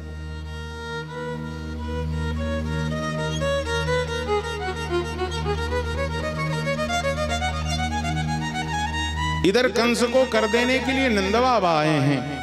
आपको विदित ये है कि कृथिमंत पहला संतान देवकी का था जिसे कंस ने मारा, और इस प्रकार से 6 संतानों की हत्या की। 7वां गर्भ को भगवान की निज योग माया ने भगवान के आदेश का पालन करते हुए पहली बार सब कुछ ट्रांसफर हो सकता है, ट्रांसप्लांट होता है नहीं, अब तो लीवर हो जाता है, हार्ट हो जाता है, किडनी हो जाता है। अब बच्चे तो किए ही जाते हैं। आईवीएफ में क्या होता है, बच्चे को यहां से वहां कर दिया जाता है। योग माया ने वही काम किया मनु बाबू। तो संकर्षण देव बलराम को देवकी के गर्भ से निकाला और रोहिणी के गर्भ में ले जाकर धर दिया, और 8वें लाल के रूप में गोविंद आ गए। चूंकि भगवान के अवतरण का रहस्य किसी को मालूम नहीं है, तो नंद इधर आनंदित हैं और वसुदेव उधर दुखी हैं। चूंकि उस बालिका को जब लेकर आए हैं, जो बालिका यशोदा की बेटी है, जिसका नाम दुर्गा है, जब उस कंस ने उस बालिका को पत्थर पर पटका तो वह बालिका आकाश में चली गई, अष्टभुजी हो गई। अष्टभुजी हुई वह बालिका ने आकाशवाणी किया कि तुम्हारा सारी व्यवस्थाएं प्रबंधन फेल हो गया, तुम चूक गए कंस। तुम जिसे अपना काल मानते हो वह इस ब्रजमंडल में किसी का लाल बन गया। अब किसका लाल बना ये उसने नहीं खोला, लेकिन उसने ब्रजमंडल में लाल बन गया। जन्म तो ग्रहण कर लिया उसने। कंस ने देवकी और वसुदेव को कुछ समय के लिए कारागृह से मुक्त कर दिए। नंद बाबा का आगमन है और वसुदेव से मिलन का प्रसंग श्रीमद् भागवत में वर्णित है। बंधुओं, नंद बाबा जैसे ही आज वसुदेव से मिले हैं, वसुदेव जी महाराज से लिपटकर श्री सुखदेव गोस्वामी कहते, राजन देखो किस प्रकार से व्यक्ति के जीवन में कितना भी आनंद का पल क्यों ना हो, लेकिन सामने में यदि कोई दुखिया व्यक्ति हो तो वह अपने आनंद को छुपाता है और उसके दुख में अपनी सहभागिता को सम्मिलित करता है। ये बात नंद के हृदय में है। नंद परम वैष्णव है। नंद क्या है? परम वैष्णव है। और जो वैष्णव होता है उसके हृदय में पूर्ण संवेदना होती है। क्या होती है? संवेदना पूर्ण रूप से होती है। और वसुदेव महाराज अंदर ही अंदर इस बात से मरे जा रहे हैं, क्योंकि ये बात भी उन्हें केवल मालूम है कि जिस बालिका की हत्या कंस ने किया है वो बालिका किसी और की नहीं, मेरे मित्र नंद की छोरी है। लेकिन मैं चाहकर भी इसे बता नहीं सकता हूं। अपने हृदय में वह निश्चित है कि अपने बेटा को बचाने के लिए मैंने सामने वाली की बेटी मरवा डाली। ये जो छुपाव है ये अंदर ही अंदर वसुदेव को घुटन दे रहा है, लेकिन चाहकर भी बोल नहीं सकते। रहस्य खुल जाएगा, उद्घाटित हो जाएगा। लेकिन नंद बाबा ने जाकर अपने मित्र से आलिंगन किया है और कहा, आहा, मैंने अभी अभी सुना है कि आपके 6 पुत्रों की हत्या तो कंस ने कर ही दी, 7वां तो गर्भ ही देवकी के पेट में नहीं रहा, और 8वां जो अभी अभी एक बालिका ने जन्म लिया था, मुझे ये संवाद मिला उस बालिका की भी हत्या कंस ने कर दी। ये बात सुनकर मेरे को बड़ा कष्ट लगा। और वसुदेव तो ये जान रहे हैं कि ये बालिका तुम्हारी है, मेरी नहीं है। लेकिन वसुदेव जी मौन हैं। वसुदेव आज कह रहे हैं कि मैं क्या करूं, मैं किस प्रकार से समझाऊं इन्हें। नंद बाबा की बातों को सुनने के बाद नंद ने कहा कि भैया हम सब अपने भाग्य पे अवलंबित हैं। नंद बाबा ढाढ़स दे रहे हैं, ये तुम्हारे भाग्य में घटने वाली जो घटनाएं हैं इसके लिए न खुद को दोषी मानो न विधाता को दोषी मानो। जीव क्या होता है, हम लोग भगवान को दोषी मानते हैं, ए भगवान आपने अन्याय कर दिया। लेकिन नंद बाबा आज कह रहे हैं इस बात को आप सबों को मानना चाहिए, भगवान कभी अनर्थ नहीं करते हैं, भगवान कभी अन्याय नहीं करते हैं। हमारे भाग्य में जो, मेरे भाग्य में जो है वो होना है, इसलिए आपको विधाता के विधान को स्वीकार करना चाहिए। यदि आप कितना भी चाहेंगे कि मैं बदल दूंगा, कुछ नहीं हो सकता है। मैं अपनी परंपरा की बात कहूं, हमारे श्री दादा गुरुदेव श्रमण महाराज जी, बेनीपट्टी महाराज जी इतने सिद्ध महापुरुष थे। मैं आपको बताऊं कि भैया बड़े बड़े लोग आए, असाध्य रोगों को लेकर आए मनु जी, और श्रीमन महाराज जी के चरणोदक पान कर लेने से उसके रोग मिट गए। मतलब दुसाध्य कैंसर रोग मिट गया।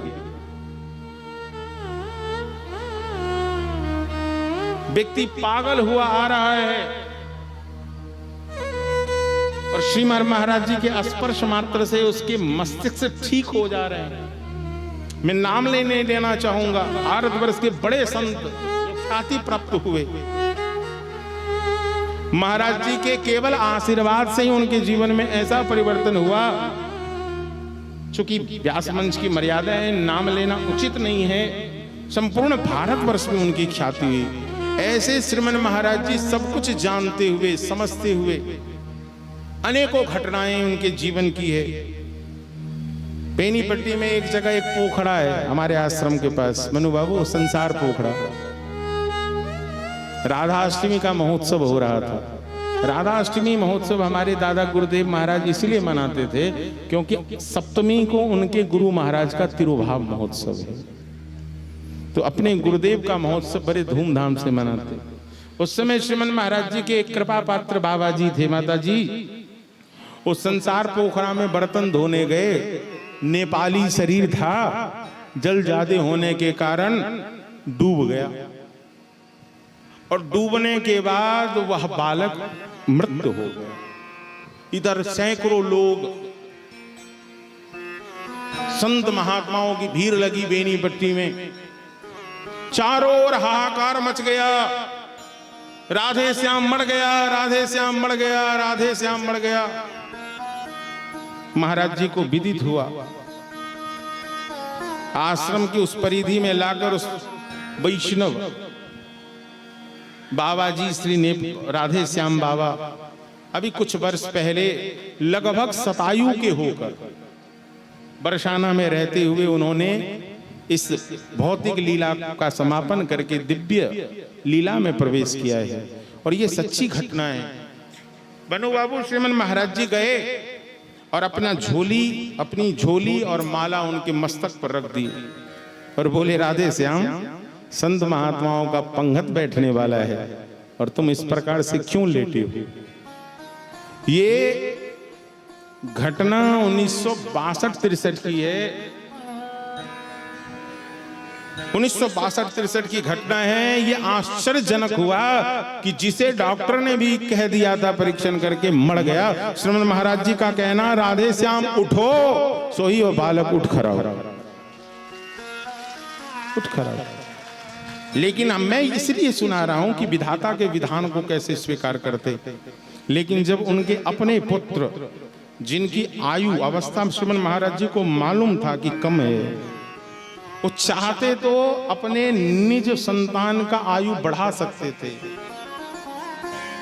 लेकिन उन्होंने कहा नहीं, जो भगवत विधान है उससे बिलग नहीं जाना है और एक सिद्धांत स्थापित करना है। यह दुख अवश्य है कि एक भागवती प्रचारक बीच से जा रहा है, एक वैष्णव हमारे बीच से जा रहा है, लेकिन ये दुनिया इसलिए ऐसा न कहे कि पुत्र मोह में पड़कर इन्होंने एक नया विधान बनाया। तो ये त्याग होती है, ये तपस्या होती है। तो भगवान चाहे तो किसी भी विधान को बदल सकते हैं। ठाकुर जी स्वयं हैं, करते हैं, क्या नहीं कर सकते? तो कुछ भी कर सकते हैं, लेकिन फिर भी श्री राम के रूप में आते हैं।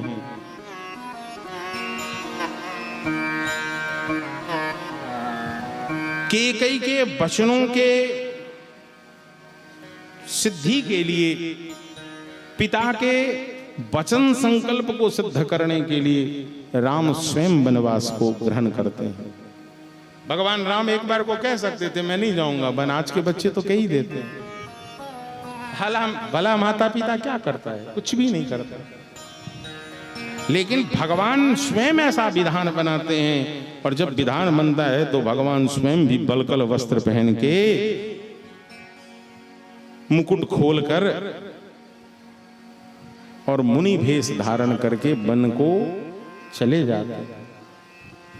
जो राजकुमार राम हैं, जो कल से चक्रवर्ती सम्राट राम बनने वाले हैं, वह राम एक ही झटके में वनवासी राम बन जाते हैं। एक झटके में वनवासी राम बनते, लेकिन विधान को अपने लिए भी बदलते नहीं है, स्वीकार करते हैं। इसलिए जो विधान है उसे स्वीकार करना चाहिए।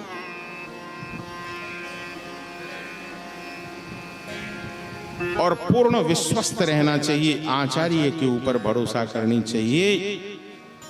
इसलिए नंद बाबा कह रहे हैं कि आप इसे अपने भाग्य का विधान मानो। और मैं आज आपसे कह देता हूं, नंद बाबा कहते कि वसुदेव महाराज, नूनम है दृष्टो निष्ठो ये मैं दृष्ट परमो जनः। परमो जनः, जो जन इस विषय को जान जाता है कि सुख और दुख का कारण भाग्य है, फिर भैया वह किसी भी प्रकार का जीवन में होने वाले प्रभावों से मोहित नहीं होता है। न उसे हर्षी है और न उसे विस्मय ही है।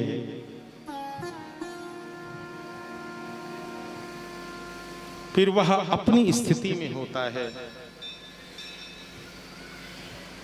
करो वै वार्षिको दत्तो। वसुदेव जी महाराज कहते हैं आपकी बातों को मैंने समझ लिया, जान लिया मित्र। यदि आपने वार्षिक कर दे दिया हो तो मेरा मन कहता है कि अब आपको गोकुल वापस हो जाना चाहिए। क्यों? क्योंकि आजकल आप देख ही रहे हैं कि आए दिन कोई ना कोई क्या हो रहा है, दंगा हो रहा है।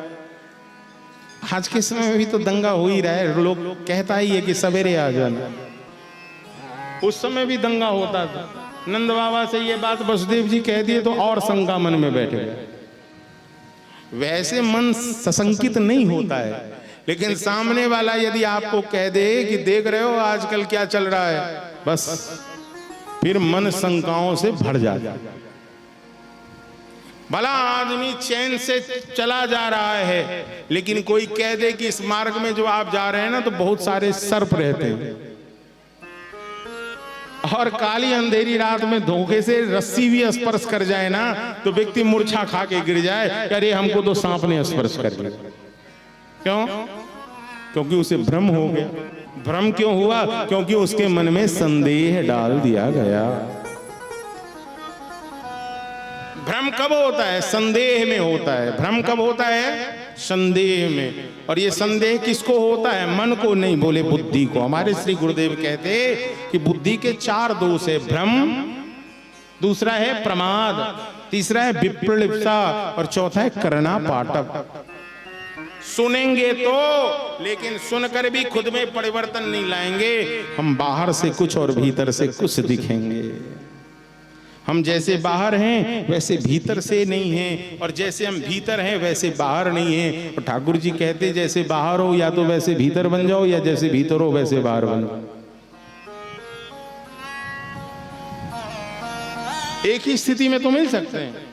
या तो बाहर वाला स्वभाव भीतर का बन जाए, या भीतर वाला स्वभाव बाहर का बन जाए। फिर कोई विवाद रह जाएगा, संवाद विवाद रहेगा कोई भी समाज में।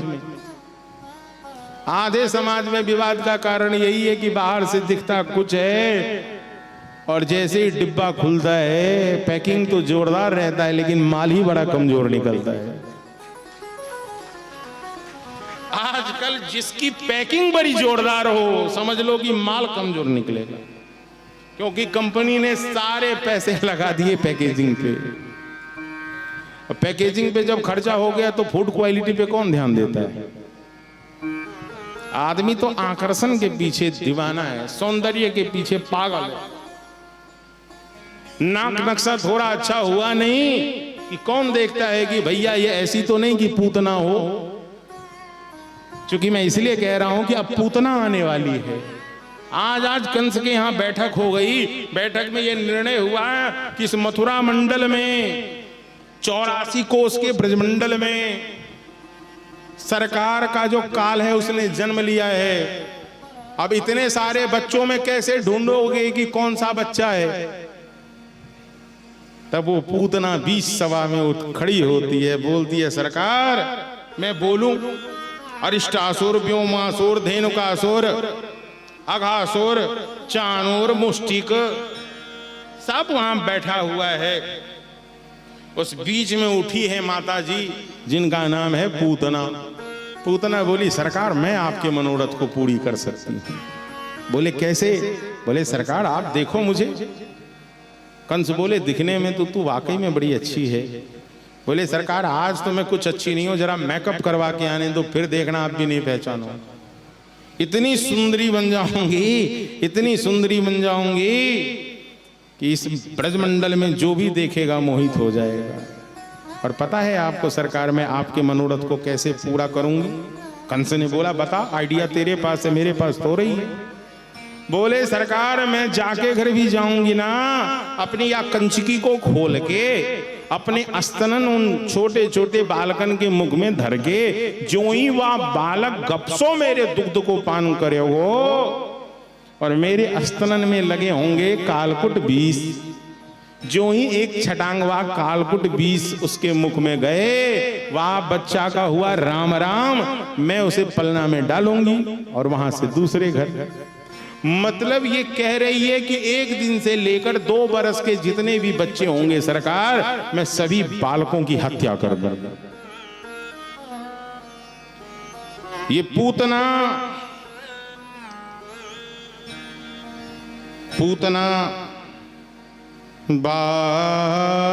बालग्नि राक्षसी रुधिरासना। पूतना बाल घातनी है, रुधिरासना है। ये पूतना छोटे छोटे बालकों के रुधिर को, मतलब रक्त को पीती है। छोटा जो बच्चा होता है, समझ रहे हो, तो छोटे बच्चे के रक्त का पान करने वाली है पूतना। अब इस पूतना ने सोचा कि मैं कैसी तैयारी करूं।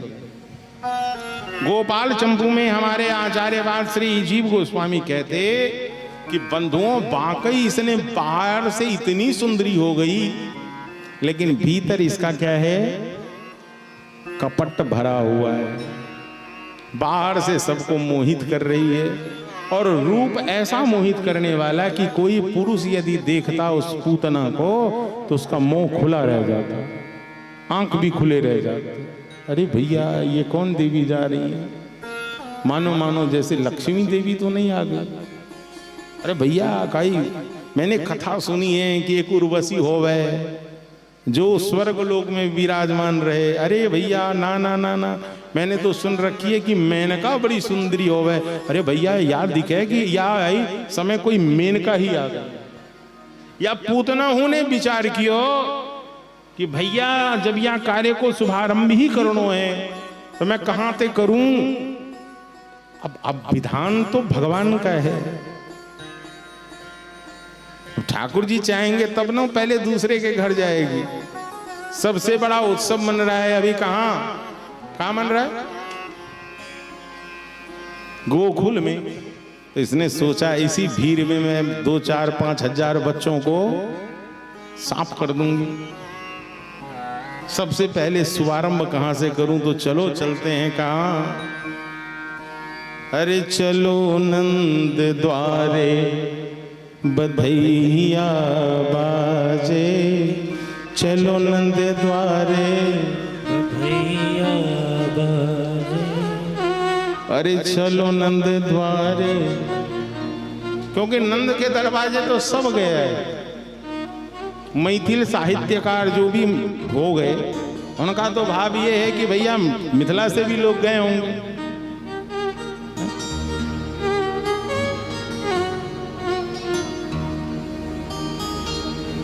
तो वहां भी भाव कि मैया यशोदा, बहुत दिवस पड़ एलई सुदीन मां, बहुत दिवस पड़ गे भाई, हाँ सब हमारा संगे हैं। बहुत दिवस पर एहन सुदीन मां, चलू हे बहिना, चलू हे सखिया, भेलई नंद के ललन मां, चलू हे बहिना, भेलई नंद के ललन मां, नंद के ललन मां, हे नंद के ललन मां,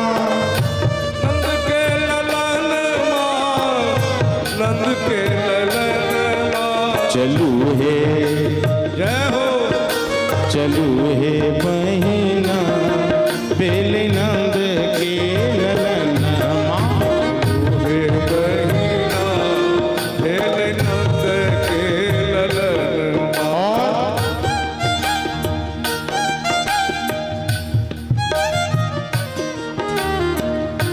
मांगू के टीका ले भई कान दुनु सोनमा, मांगू के कान दुनु सोनमा। अभी तक नंद बाबा के यहाँ लाला के जन्म का उत्सव 1-2 दिन वाला नहीं हुआ, तो 2-4 घंटे वाला नहीं है, यहाँ तो दिन और रात उत्सव मन रहा है। नंद के आनंद भय लोग आए जा रहे हैं, नंद बाबा दिए, कभी हीरे जवाहरात दिए जा रहे हैं, कभी मणि माणिक्य दिया जा रहा है, कभी स्वर्ण और रजत दिए जा रहे हैं। उसी क्रम में मांगने वाले लोगों की इतनी भीड़ है कि पूतना भी सोची मैं भी चली जाती हूँ मांगने के लिए। मांगू के टीका लेवे कान दुनु सोनमा, मांगू टीका लेवे कान दुनु सोनमा, बाहियों के बाजू बंद करके कंगनवा, बाहियों के बाजू बंद करके कंगनवा। सब क्यों कहियो संगे हे चलू हे, चलू हे, चलू हे बहिना बेलई नंद के ललना, चलू हे बहिना बेलई नंद के ललना, चलू हे बहिना बेलई नंद के ललना, चलू हे बहिना बेलई नंद के ललना, चलू हे बहिना बेलई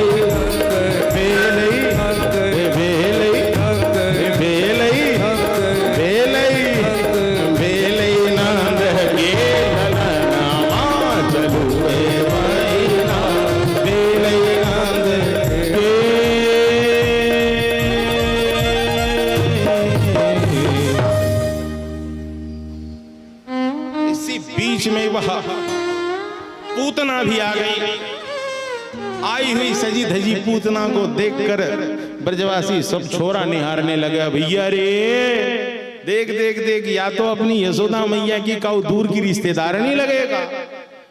इतनी सुंदर सजी धजी वह पूतना भी छन झन झन झन, उसके पायल की झनकार ने सबको मोहित कर लिया।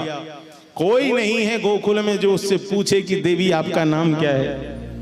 मतलब उसके बाहरी प्रभुत्व को देखकर हिम्मत ही नहीं हो रहा है कि कोई जाके पूछे। लगी रही है कि बड़े घर की है कोई, सोई सब निर्णय अपने मन से कर रहा है कि भैया मोई तो ऐसो लगे जैसे गांव समाज में लोग कोई आएगा ना तो किसी के विषय में अपना वक्तव्य बिना पूछे ही विचार रखता है। आज यहाँ भी ये गोकुल में यही दृश्य हो गया है। पूछा नहीं जा रहा है प्यारे, फिर भी विचार दिया जा रहा है। आज पूतना आई हैं, उसी समय मैया यशोदा जहां लाला को सुला रही हैं, मैया के पास में आकर उस पूतना ने बधाई दिया। मैया यशोदा बधाई हो, मैया यशोदा, और जोर से बोलो, मैया यशोदा। बाबा मैया ने भी कहा सखियों आप सबको भी बधाई हो, बधाई हो, बधाई हो। परस्पर बधाई हुआ। उसी समय मैया अपने लाला को निहारती हैं। आज इस अद्भुत दृश्य को देखकर मैया यशोदा अपने भाग्य की सराहना करती है कि हे विधाता, मैंने कौन से ऐसे श्रेष्ठ कर्म किए होंगे जिसके परिणाम स्वरूप आपने मुझे यह अवसर दिया है। ए प्रभु, न जाने हमारे जीवन का वह कौन सा सुकृत रहा होगा, न जाने मैंने कौन से घड़ी में किस संत की सेवा करी होगी, न जाने किन वैष्णवों के आशीर्वाद स्वरूप ये बालक मिला है। मैया एक बार लाला को देखती, फिर नीचे की तरफ देखकर 2 बार जमीन में थूक देती, कहीं ऐसा न हो मेरे लाला को मेरी नजर लग जाए। मैया तुरंत ही सखी को बोली, ए दोरी दोरी जा, अरे गोबर कि उपले उठा कर ला, इस उपला को जला। अरे जला जला जला, उपला जला है। आज मैया उसमें मिर्च फेंक रही हैं, उसमें भैया राई फेंक रही हैं, उसमें मैया नौन फेंक रही हैं कि मेरे छोरा कन्हैया को किसी की नजर न लगे।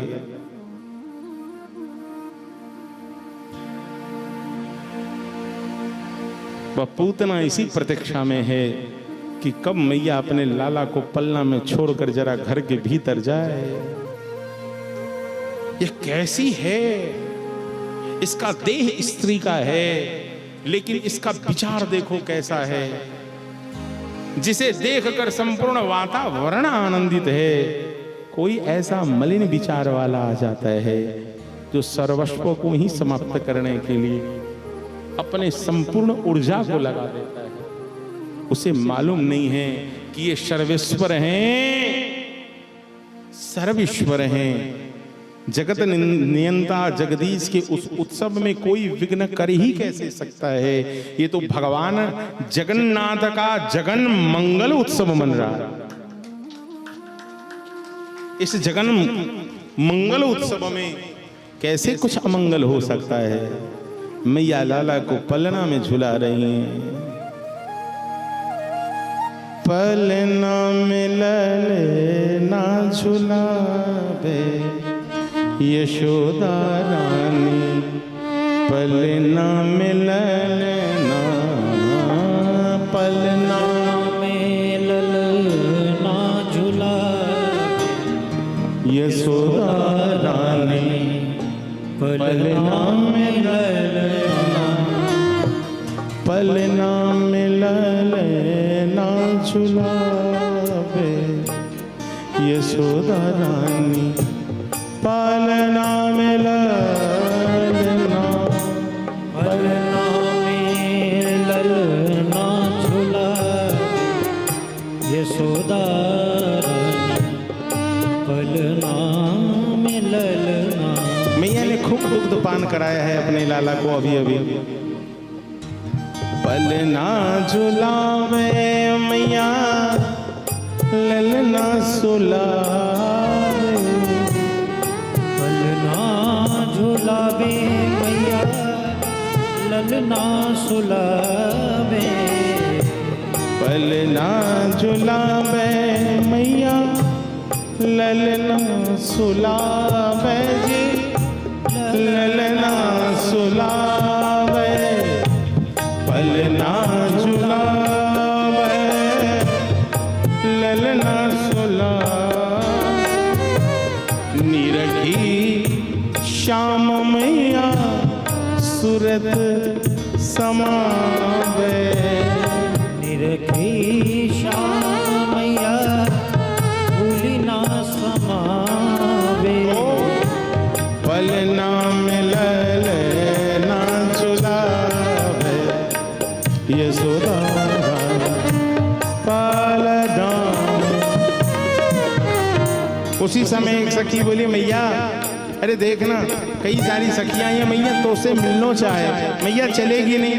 मैया यशोदा बोली अच्छा ऐसो बात है। अरे देख सखी तुम लोग लाला को ध्यान रखनो, तुम सभी मिलके लाला का ध्यान रखना। मैं अवई गई और आई, मैया यशोदा बाहर गई और वही समय है जब उस पूतना को वह अवसर मिल गया, छठ लाला को अपने गोद में ले ली।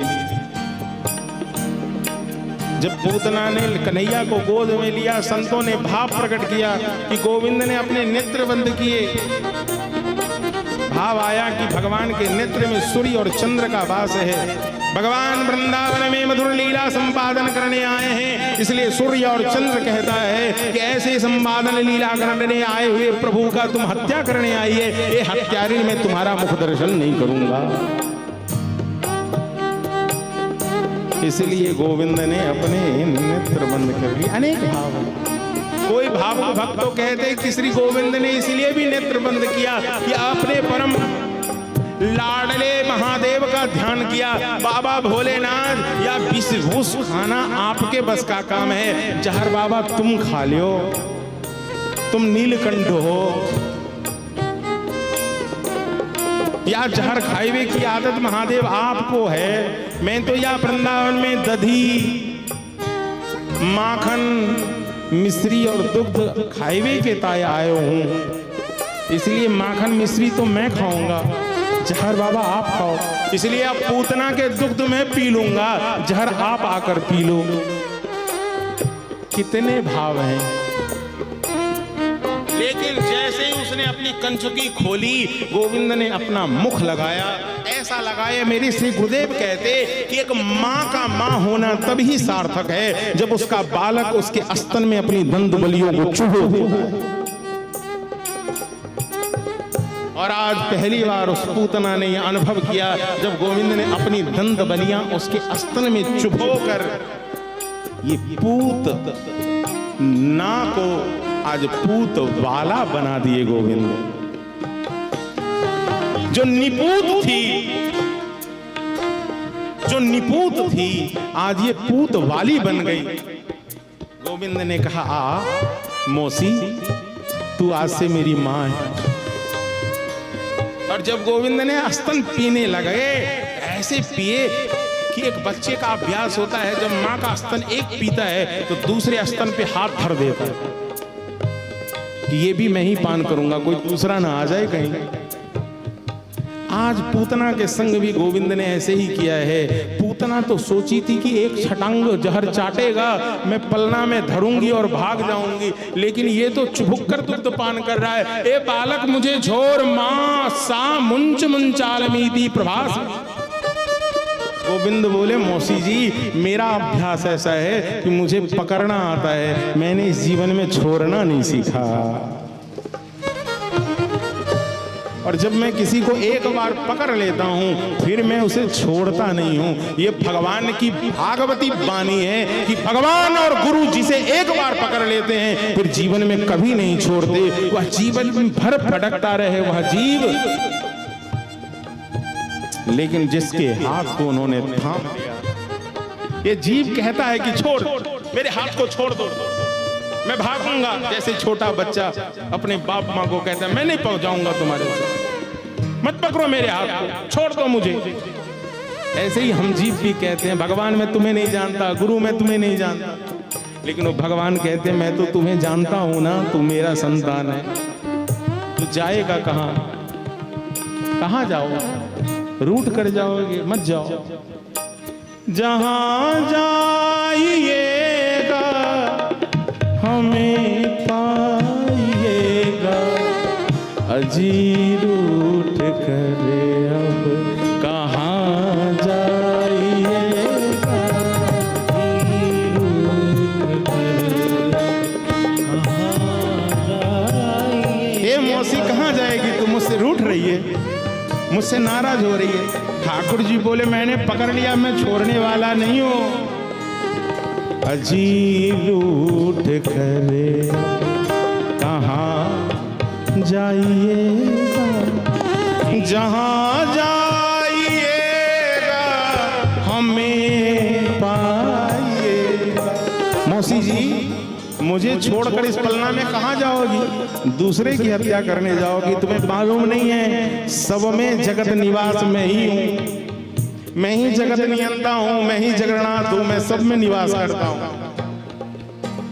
अजी रूठ करे कहाँ जाइएगा, अजी रूठ कर कहाँ जाइएगा, जहाँ जाइएगा हमें पाइएगा, हमें पाइएगा। अजी रूठ करे अब कहाँ जाइएगा, अजी रूठ करे अब कहाँ जाइएगा, जहाँ जाइएगा हमें पाइएगा, अजी रूठ करे। मौसी जी कहाँ जाओ, जब मैंने पकड़ लिया तो मैं छोड़ने वाला नहीं। अच्छा तू नहीं छोड़ेगा तो मुझे अपना जान तो बचाना पड़ेगा, नहीं तो मैं पकड़ी जाऊंगी, मैं पिट जाऊंगी। इसलिए वह पूतना आंगन की ओर दौड़ी है और जाकर जैसी वह भीतर से थी, मैंने क्या कहा, ठाकुर जी तब कृपा करते हैं जैसे भीतर हो वैसे ही तुम बाहर बन जाओ। आज वह भीतर से राक्षसनी थी, अब बाहर से भी वह राक्षसनी बन गई, विकराल स्वरूप हो गया, आकाश मार्ग की ओर उड़ने लगी। नगरवासियों ने देखा छोटे से गोविंद को लेकर भाग रही है। कन्हैया विचार किए, यदि गोकुल में पूतना गिर गई तो सारे गोकुलवासी इसके शरीर के नीचे ही दब जाए। ये मैं खुद को बचा लूंगा, लेकिन ये गोकुल वाले हमारे सारे ग्वाल वाल सखा संबंधी सब तो दब के मर जाए। कन्हैया सोचे ऐसा क्या करें जिससे गोकुल का नुकसान कम हो और मामा जी का नुकसान ज्यादा हो। तो जमुना के किनारे में बड़ा सघन सुंदर आम, लीची, जामुन, भैया कटहल के सुंदर सुंदर फलों का सुंदर बड़ा विशाल बगीचा है कंस महाराज का। गोविंद पूतना को वहां तक ले गए, पहले उसके दुग्ध का पान किया, फिर रक्तों का शोधन किया और फिर प्राण का जैसे ही शोधन किया गोविंद ने, सो ही वह पूतना द्राम से इस धरती पर गिर गई। पूतना के शरीर के नीचे उस कंस का जो बगीचा है तरतरा कर टूट गया। भगवान का रंग है कैसा, नीलम के जैसा। भगवान कैसे हैं, नील वर्ण है। तो जैसे नीलम पत्थर होता है ना, नीला, ये जब ठाकुर जी उस पूतना के स्तन को पकड़कर ऊपर हैं तो जैसे लग रहा है कि किसी मुकुट में एक नीलम की मणि जड़ी हुई है, वैसे ही झिलमिल झिलमिल प्रकाशित हो रहे हैं। कौन, उस विशाल पूतना के शरीर के ऊपर, उसके हृदय पर विराजमान श्याम सुंदर। ब्रजवासी गए, गोविंद को लेकर आए, ब्रजवासी जन लेकर आए हैं। मैया यशोदा जो अभी बेहोश हो गई हैं, गोविंद जब आए हैं, गोविंद को खूब नजर उतारी गई है। गौशाला में ले जाकर गैया की पूंछ से गोविंद की नजर उतर आई हुई है और भगवान को इंद्रियाणि हृषिकेश प्राणान नारायणोवती बतु श्वेत दीप पतिश्चित्तम मनो योगेश्वरो वतु प्रश्निगर्भस्तु ते बुद्धि तमात्मानं भगवान परः क्रीडन्तु पातु गोविंद शयनं पातु माधव। खेलते हुए कन्हैया की रक्षा माधव करे, सोते हुए कन्हैया की रक्षा गिरधारी करे, इंद्रियों की रक्षा ऋषिकेश भगवान करे, प्राण की रक्षा नारायण करे। भगवान को विविध भगवान के नामों से डाकिन्यू यादुधानस्य कुष्मांडा ये भर्गग्रहम भूत प्रेत पिचासस्य, भूत से, प्रेत से, पिचास से यक्ष रक्षो विनायकः। इन सबों से भगवान विनायक लाला की रक्षा करे। इस प्रकार से गोविंद का रक्षा हुआ। पूतना के छोटे छोटे भाग करके उसी बगीचे में आग लगा दिया गया। छोटे छोटे भागों में कई जगह वह पूतना जल रही है। दूर से आते हुए नंद बाबा के मन में संदेह तो पहले ही दे दिया गया था। जलते हुए चिताओं को देखकर बाबा के मन में अपशकुन हुआ, अरे राम राम राम राम, मुझे तो वसुदेव जी ने कहा था, भला क्या हुआ। अधीर मन हुए, अधीर चित्त हुए नंद बाबा दौरे दौरे अपने महल की ओर आए, नंद महर में आए। अपने लाला को सबसे पहले ढूंढा, यशोदा को ढूंढा। खबर मिली लाला ठीक है, यशोदा रानी भी सही हैं, लेकिन उसी बीच में समाचार मिला कि एक राक्षसी आई थी, वह लाला को लेकर भाग रही थी। भैया हम सबों ने लाला को रक्षा कियो, वहां से बचा कर लाया। इस प्रकार से भैया फिर सक्टासुर और तृणाव्रत का उद्धार भी। जब गोविंद 6 दिन के हैं, छठी महोत्सव हो रहा है। उस छठी महोत्सव, भगवान के जन्मोत्सव से लेकर वृंदावन में जब तक रहे हर दिन एक न एक असुर आता। 6 मास के भी नहीं हुए गोविंद की तृणाव्रत आ गया, और पाल की पलना के संग ही गोविंद को हवा में ले। तृण, तृण का मतलब होता है घास, व्रत का मतलब हो गया भबूरा। भबूरा जानते हैं, यहां मिथिला में बोलते विर्रो। विर्रो गर्मी के दिनों में अक्सर होता है, मरुस्थल में तो आपको अत्यधिक दिखेगा, जहां एक ही संग हवा के झोंके में ऐसे ऐसे ऐसे ऐसे ऐसे मिट्टी का हो। तृणाव्रत भी उसी रूप में आया और देखते ही देखते गोविंद को अपने संग लेकर ऊपर उड़ा। गोविंद उस तृणाव्रत का भी उद्धार कर देते। लेकिन भगवान उद्धार भी ऐसे करते कि किसी को पता ही नहीं चलता कि किसी की मौत हुई। लगता ऐसे ही है कि डमी प्रोडक्ट था, आकर के सीधे ही। एक भी मिशन अभी तक सक्सेस नहीं हुआ है। पूतना आई, इसमें किसको लगेगा कि कन्हैया ने मार दिया? आज जब सुनते हैं तो आपको लगता है कि पूतना का उद्धार गोविंद ने किया। उस समय तो लग रहा है कि एक दुर्घटना है, गिर गई होगी रास्ते में, चपेट में आ गई, दब गई। नहीं तो दूध पीने से कोई मरे भला? आज तक आपने कभी सुना है? एक सर्प के विषय में जरूर सुना है कि कोई धामन सांप होता है, हाँ? लेकिन इंसान कभी दुग्ध पिएगा मौत हो जाए, ऐसी बात नहीं। ये अचंभित बात। तो भगवान लीला ही ऐसी करते हैं जिस पे भरोसा करना सबके बस की बात नहीं है। अहो वकीयम अस्तन कालकूटम जिघंक्षया पाए यदप्यसाधवी लेवे गतिं धात्री। धात्री शब्द है, क्या है? धात्री। धात्री का मतलब यहां धारण करने वाला। धात्री का मतलब आमला भी है, अमृता, जिसमें जीवन है, जिसे धारण करने से जीवन मिल जाए। तो चूंकि गोविंद ने उसके दुग्ध का पान किया, कभी कभी कथाकार कथा कहते हुए बहक जाता है, और बहका हुआ वह कथाकार यदि गुरु संग नहीं हुआ है तो कह उठेगा, प्रवीण जी क्या कह देता है कि भगवान ने तो देवकी का पद प्रदान कर दिया। ऐसा बोलता है क्या? कही जाता है, आप तो सुनते होंगे। भगवान ने पूतना को भी यशोदा का पद दिया। अरे दुर्भागा, भगवान देवकी का पद तो प्राय सबको दे सकते, लेकिन ठाकुर जी कहते कि मुझ में भी सामर्थ्य नहीं है कि मैं किसी को यशोदा का पद प्रदान कर दूं। मतलब भगवान का वचन है कि मेरे होने से यशोदा नहीं है, यशोदा के होने से ही मैं हूं। यशोदा के होने से श्री कृष्ण है, जो श्री कृष्ण के जीवन में भी यश प्रदान कर दे। यशम ददाती थी यशोदाएं। मतलब भगवान के जीवन में भी जो यश प्रदान करें वह यशोदाएं। 1-2 घंटे की कथा होती है और तुम लोग कितने आचार्य होकर के उठते रहते। 2-3 घंटे यदि शांति से बैठ नहीं सकते तो सामने श्रोताओं से क्या अपेक्षा की जाएगी? भला सोचिए।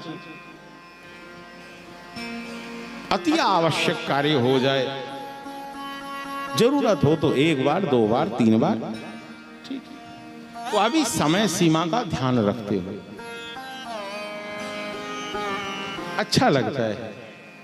जब अपने सब बैठे होते हैं तो लगता है एक अनुष्ठान चल रहा है, एक क्रम चल रहा है, तो फिर कमी लगने लगती।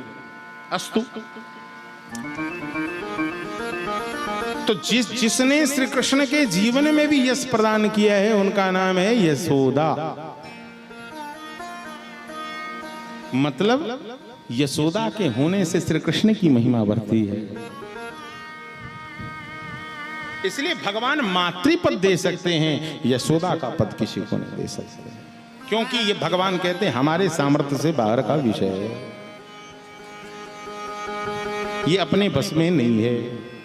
इसलिए धात्री पद तो दिए, लेकिन यशोदा का पद नहीं। आहा, अब यहां गोकुल में वसुदेव महाराज के 2 पुत्र हैं, जो वसुदेव को मालूम है। एक तो नंद के यहाँ पल रहा है और दूसरा तो रोहिणी के गर्भ से जन्म लिया। रोहिणी मैया भी बड़ी महाभागा है। रोहिणी च महाभागा। श्रीमद् भागवत में एक ही स्त्री है जिसको महाभागा का। रोहिणी च महाभागा। रोहिणी ने भी एक बालक को जन्म दिया है, लेकिन अभी तक दोनों बालकों का नामकरण नहीं हुआ। नंद बाबा ने छठी मनाई, जन्मोत्सव मनाया, मासिक उत्सव मनाया, त्रैमासिक उत्सव मनाया। मतलब भक्तों के जीवन में उत्सव एक बहाना होता है, मतलब उत्साहित होने का, कुछ करने का।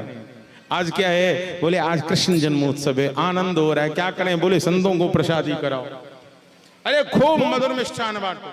आज क्या है? बोले आज राधाष्टमी है, खूब बांटो। आज क्या है? बोले आज चैतन्य महाप्रभु का जन्म उत्सव है, खूब बांटो। आज क्या है? बोले आज आचार्य उत्सव है, खूब बांटो। उत्सव का मतलब होता है उत्साह। उत्सव का मतलब व्यापार नहीं होता है। उत्सव का मतलब होता है उत्साह का। कोई भी आयोजन यदि उत्साहित होकर किया जाए तो वह उत्सव का स्वरूप हो जाता है। और छोटे मन से कोई बड़ा नहीं होता है। मन ही छोटा है तो काम तो छोटा हो। सबसे पहले बड़ा मन करना पड़ता है। नंद बाबा का क्या है? नंद बाबा के लिए क्या आया है? सब लाला महामना। नंद बाबा क्या है? महामना। इनका जो मन है वो मन ही बड़ा महान है। जिसका मन बड़ा महान होगा उसका मनोरथ भी बड़ा महान होगा, उसमें सबका हित होता है। श्री नंद बाबा के जो कुल गुरु हैं उनका नाम है गर्गाचार्य, और नंद बाबा के जो कुल गुरु हैं उनका नाम है सांडिल्य जी महाराज। लाला का नामकरण कौन करे? वसुदेव जी के मन में है कि मेरे कुल पुरोहित करें। नंद बाबा यदि गर्गाचार्य जी सांडिल्य जी से कराएंगे तो फिर कोई ना कोई विघ्न होगा, क्योंकि समाचार तो जेल में भी पहुंच जाता है। खबरें कहीं नहीं छुपती है, जेल में भी पहुंचती है।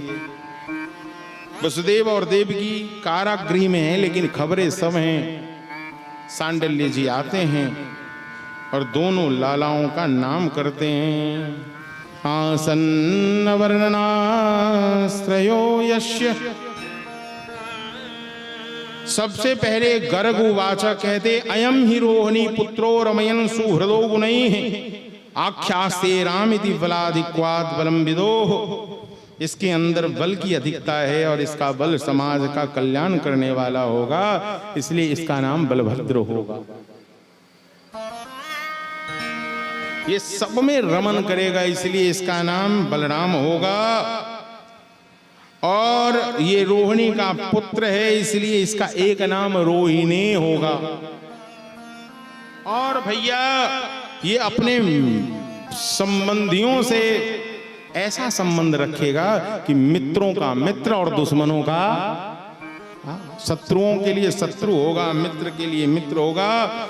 इसलिए ये गुण इसके अंदर अत्यधिक होने के कारण इसका दूसरा नाम राम, और बल की अधिकता के कारण बलराम। इसका एक नाम दाऊ दयाल होगा। और यदुवंशियों में जब फूट पड़ने लगेगा तो उसमें मेल करवाएगा, इसलिए इसका एक नाम संकर्षण होगा। इसका नाम बलदाऊ होगा, दाऊ दयाल होगा, बलभद्र होगा, बलराम होगा, और रोहिणी होगा, और संकर्षण होगा। ये तो रोहिणी नंदन के नाम होंगे। अब यशोदा नंदन के नाम सुनो भैया। ये आसन वर्णाश्रयो, ये जो बालक है ये बड़ा अद्भुत है। ये हर युग में अलग अलग रंगों में आता है और हर युग में जन्म ग्रहण करता है, और प्रत्येक युग में शरीर ग्रहण करते हुए युगों के क्रमशः कभी श्वेत, कभी रक्त और कभी पीत।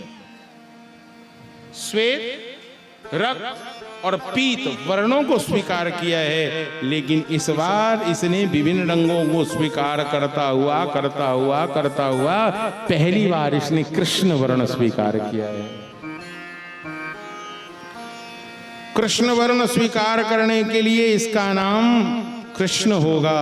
नंद जी, यह तुम्हारा पुत्र, देखिए गर्गाचार्य जी कैसे कह रहे हैं, नंद जी यह तुम्हारा पुत्र पहले वसुदेव का भी पुत्र रहा है और वसुदेव जैसे गुण होने के कारण इसका एक नाम वासुदेव होगा।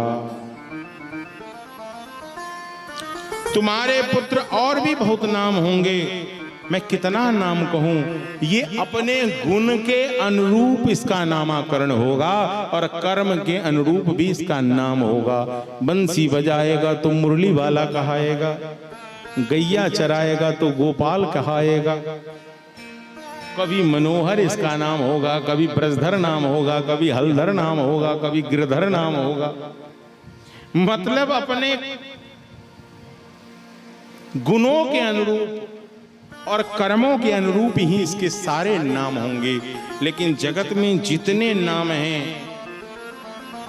और इतना ही नहीं, संसार में साधारण लोग जितने नाम जानते हैं और जो नाम नहीं जानते वो नाम भी तुम्हारे लाला का होगा। गुण कर्मानुरूपाणि तान्यं वेदनो जनः।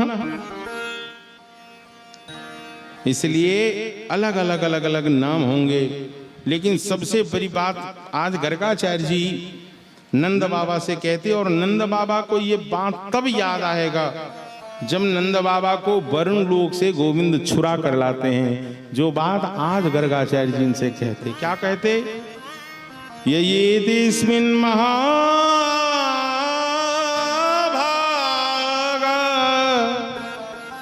प्रीति कुर्वन्ति मानवा नारयो विभवन्ति तान् विष्णु पक्षानिवासुरा। जो मनुष्य बड़े भाग्यवान हैं, जो तुम्हारे सांवले सूरत वाले इस लाला से प्रेम करता, जैसे विष्णु भगवान के कर कमलों की छत्र छाया में रहने वाले जीव के जीवन में कोई संकट आता है तो मानो वह संकट जैसे नदी में या समुद्र में कोई तिनका गिर जाए तो तिनका तत्क्षण ही किनारे लग जाता है। ऐसे ही तुम्हारे लाला से प्रेम करने वाला, संबंध रखने वाले जीव के जीवन में यदि कोई संकट आया और वह तुम्हारे लाला से संबंध रखेगा तो वह वैसे ही तृण के समान बहता हुआ किनारा पकड़ लेगा। वह संकट उसका कुछ भी नहीं बिगाड़ सकता जो तुम्हारे लाला से प्रेम करेगा। जो तुम्हारे लाला से विष्णु पक्षा निवासुरा, जो तुम्हारे लाला से संबंध रखेगा उसका कोई बिगाड़ने वाला नहीं। ऐसा संसार में कोई शत्रु नहीं होगा जो उस पर विजय प्राप्त कर सके। क्यों? क्योंकि वह गोविंद से संबंध रखे हुआ है। इस प्रकार से भैया सुंदर रूप से दोनों लालाओं का नामकरण हुआ है। मैया यशोदा लाला कन्हैया के नामकरण के समय गर्गाचार्य जी महाराज को खूब सारा उपहार दिए। और आज पहली बार गोविंद जो कभी बोलता नहीं है, लेकिन आज पहली बार उसने बोला है। क्या? तो अपने मुंह से पहली बार उसने मैया का नाम लिया है। बच्चा सबसे पहली बार बोलता है तो क्या बोलता है? या तो माँ बोलेगा, या पिताजी बोलेगा, बाबूजी बोलेगा। आज के समय में पापा बोलेगा, लेकिन कन्हैया बोले बाबा, मैया। पहली बार मैया, एक मां के ये करना। दुनिया के जितने सारे संगीत हैं साहेब, वह सारे संगीत फीके पड़ जाते हैं। जब पहली बार उस बालक की किलकारी उस माँ के कानों में गूंजती है तो संसार के जितने भी, जैसे सितार के जितने भी तार होंगे, सारे तार एक ही संग बज उठते होंगे। ऐसे ही गोविंद पहली बार कहने लगे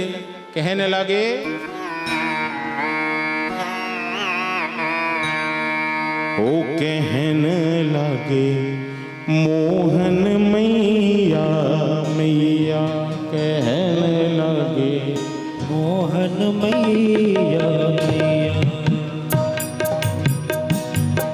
कहने लगे मोहन मैया मैया, कहने लगे मोहन मैया मैया।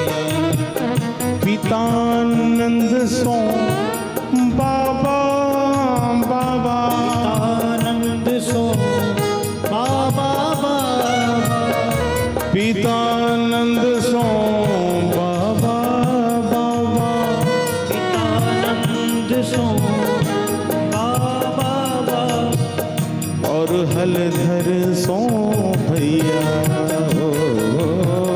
और हलधर सो भैया।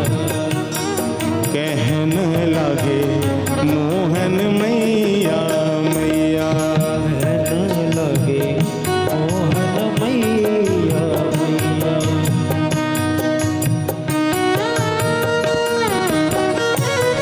मेरे गोविंद गिरधारी बनवारी हो प्यारे।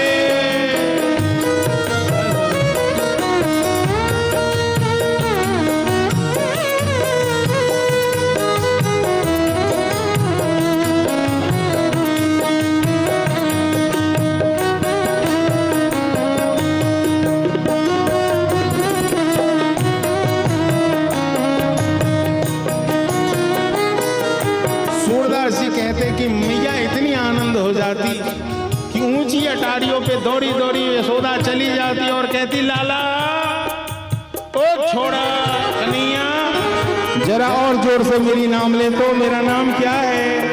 कन्हैया कहते मैया।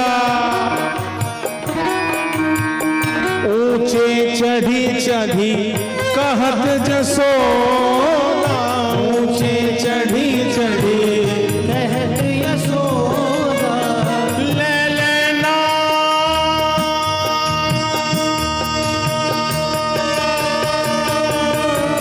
ले लेना कन्हई हो, मेरे नाम कन्हैया। दूरी कहूँ जिन जाऊँ लाला रे, दूरी कहूँ जिन जाऊँ लाला रे, मार्ग कहूँ की गैया। भाग भाग भाग कन्हैया।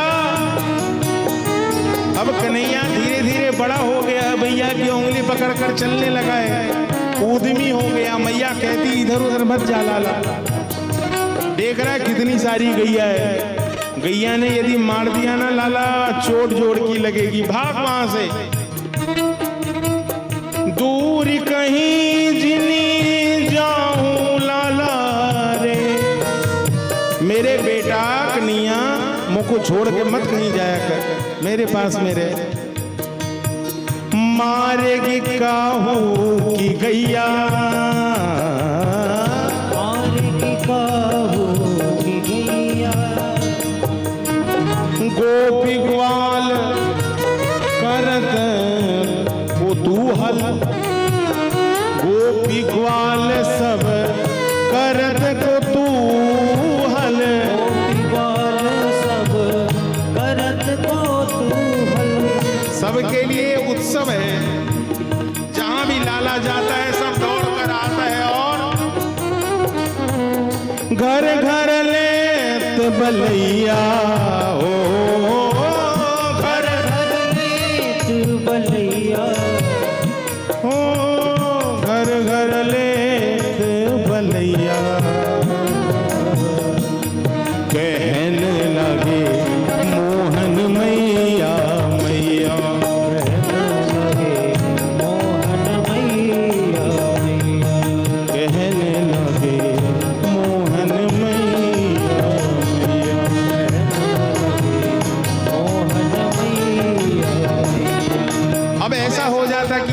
छोटा सा है, कभी कभी जाता और अपने घर में ही एक बार की ऐसी घटना घटी प्यारे। सूरदास भी कह रहे इस भाव को देखो कि लाला गया है और चूंकि नंद बाबा का जो घर है उसकी दीवारों में मनी मानिक सब लगा हुआ है, तो उसमें चेहरे दिखते हैं। लाला ने ज्यों ही मटका से माखन लिया और अपने मुंह से सटाया, सो ही चारों ओर कृष्ण दिखने लगे। कन्हैया ने देखा, अरे राम, मेरे घर में तो चोर आ गया। अपने प्रतिबिंब को देखकर अपनी प्रति छाया देख रहे हैं, कहाँ? उस मनी में देख रहे हैं, छोटे छोटे मनियों। गोविंद दौड़ा दौड़ा गया, मैया यशोदा, ओरी मैया, मणिखंभन प्रति बिंब बिलोकत, मणिखंभन प्रति बिंब बिलोकत, मणिखंभन प्रतिबिंब बिलोकित, मणिखंभन प्रतिबिंब विलोकित। देखा जैसे ही कन्हैया, अच्छा भैया दारी के, या घर में अकेला चोर मैं थोड़े ही हूँ, मेरे संग तो और भी चोर खड़े हैं। सोई कन्हैया नाचने लगा, वाह वाह वाह वाह, मैं अकेले फंसने वाला। ये यहाँ कितने लोग चोरी कर रहे हैं, कन्हैया भी गप गप खा रहा है। भैया तू सब भी खा, ढंग से खा। अपने मुख से लगाते और उससे भी कुशल क्षेम पूछते, भैया तुझे भी बढ़िया हो रहा है कि नहीं? नाचत कुंवर कन्हैया हो, नाचत कुंवर कन्हैया, मणिखंभन प्रीति बिंब बिलोकत, मणिखंभन प्रतिबिंब विलोकित। नाचत कुंवर कन्हैया हो, नाचत कुंवर कन्हैया, नाचत कुंवर कन्हैया हो, नाचत कुंवर कन्हैया। कहन लगे मोहन मैया मैया, मोहन मैया मैया।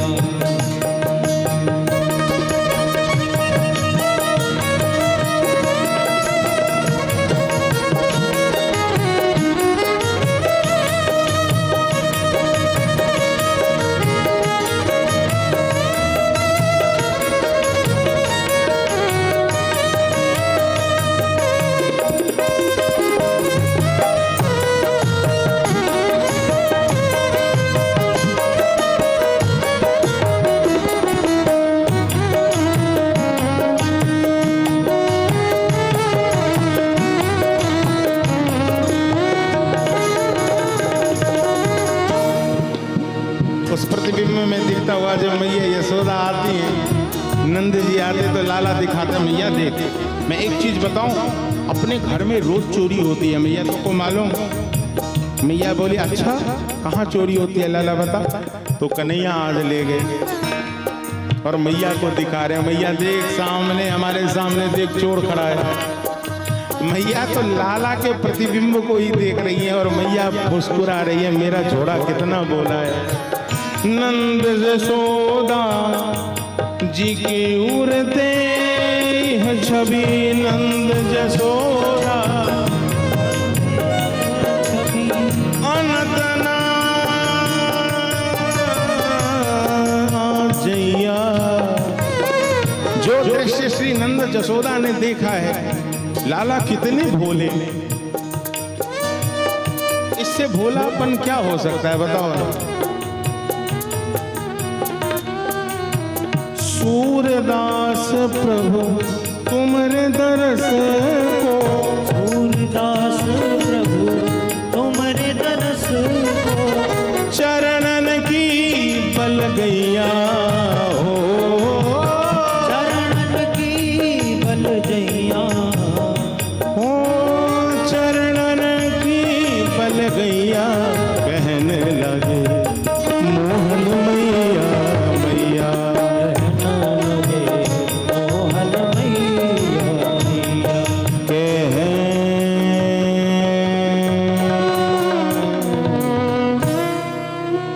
छोटा सा कन्हैया बड़ा नटखट है। धीरे धीरे घर से माखन चोरी करने की आदत लगी तो अब गोपियों के घर जाकर चोरी करने लगा। अपनी मैया की उंगली को पकड़कर नाचता हुआ वह लाला अपनी मैया के गोद में बैठा हुआ गोविंद जब दुग्ध पान करता है, गैयाओं के मुख मन में भी ये आता कि ये लाला कब मेरे स्तन से पान करेगा। जब यशोदा के आंगन में वह गोविंद नाचता है तो हर गोपियों के मन में ये होता है कि ये गोविंद मेरे आंगन कब नाचेगा। आज सभी गोपियां श्री यशोदा के आंगन आई हैं और आकर श्री कृष्ण का शिकायत लेकर आई हैं कि मैया वत्सान मंचवन कदित संवे कोस संजात हासः, आपका जो ये बेटा है सो हमारे घर जाकर हमारे बछड़ा को खोल देता है। मैया यशोदा बोली बछड़ा खोल देता है तो तेरा ही तो काम कर दे, बछड़ा खोल दिया तो कौन सा गलत काम किया।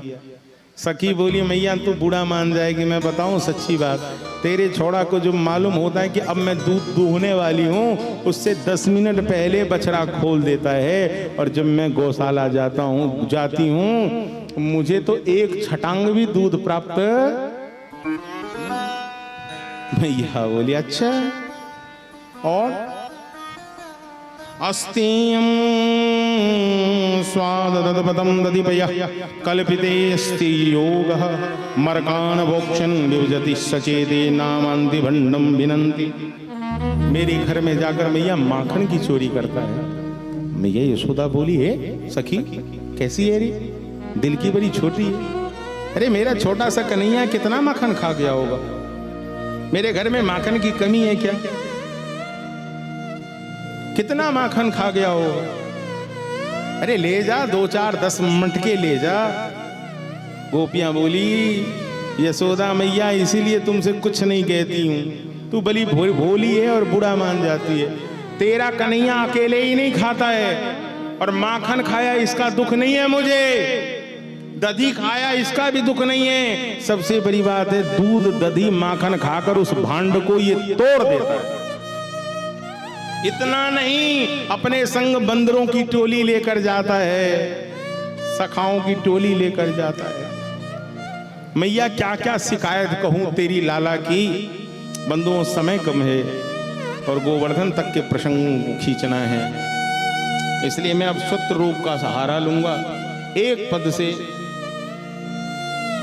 मैया का वह भाव कि लाला माखन की चोरी छोर सांबरे मैं समझाऊं तो। नंद बाबा कि इस भाव को, यशोदा मैया के भाव को सूरदास जी ने देखा है।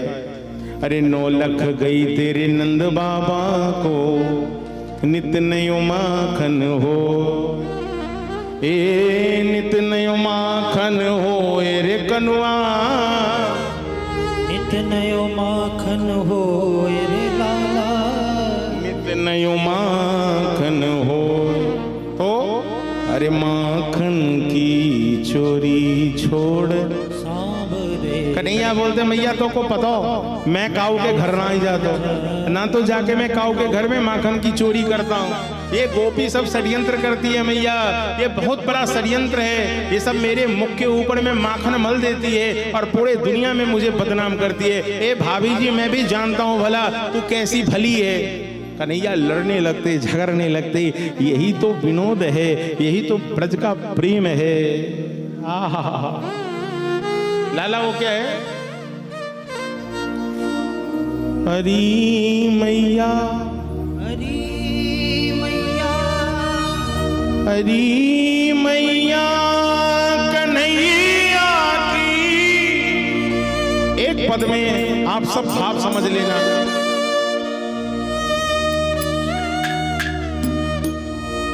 शिकायत क्या करूं नटवर की मटुकिया, ओ मटुकिया फोड़ दी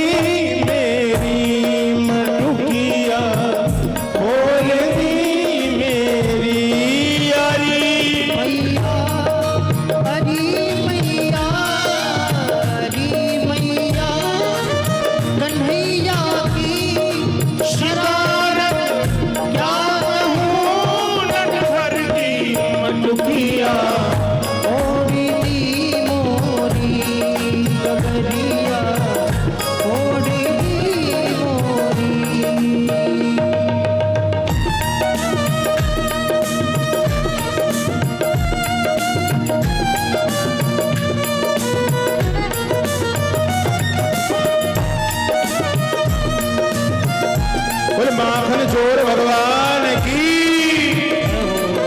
ब्रजे प्रसिद्धम नवनीत चोरम, ये ब्रज का प्रसिद्ध है माखन चोर है।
मेरे माथे से मेरी चुनरी खींच और चुनरिया खींच कर मेरी, कि मेरा हाथ घूंघट पे दुनिया तोड़ दी मेरी, गगरिया ओढ़ दी मोरी।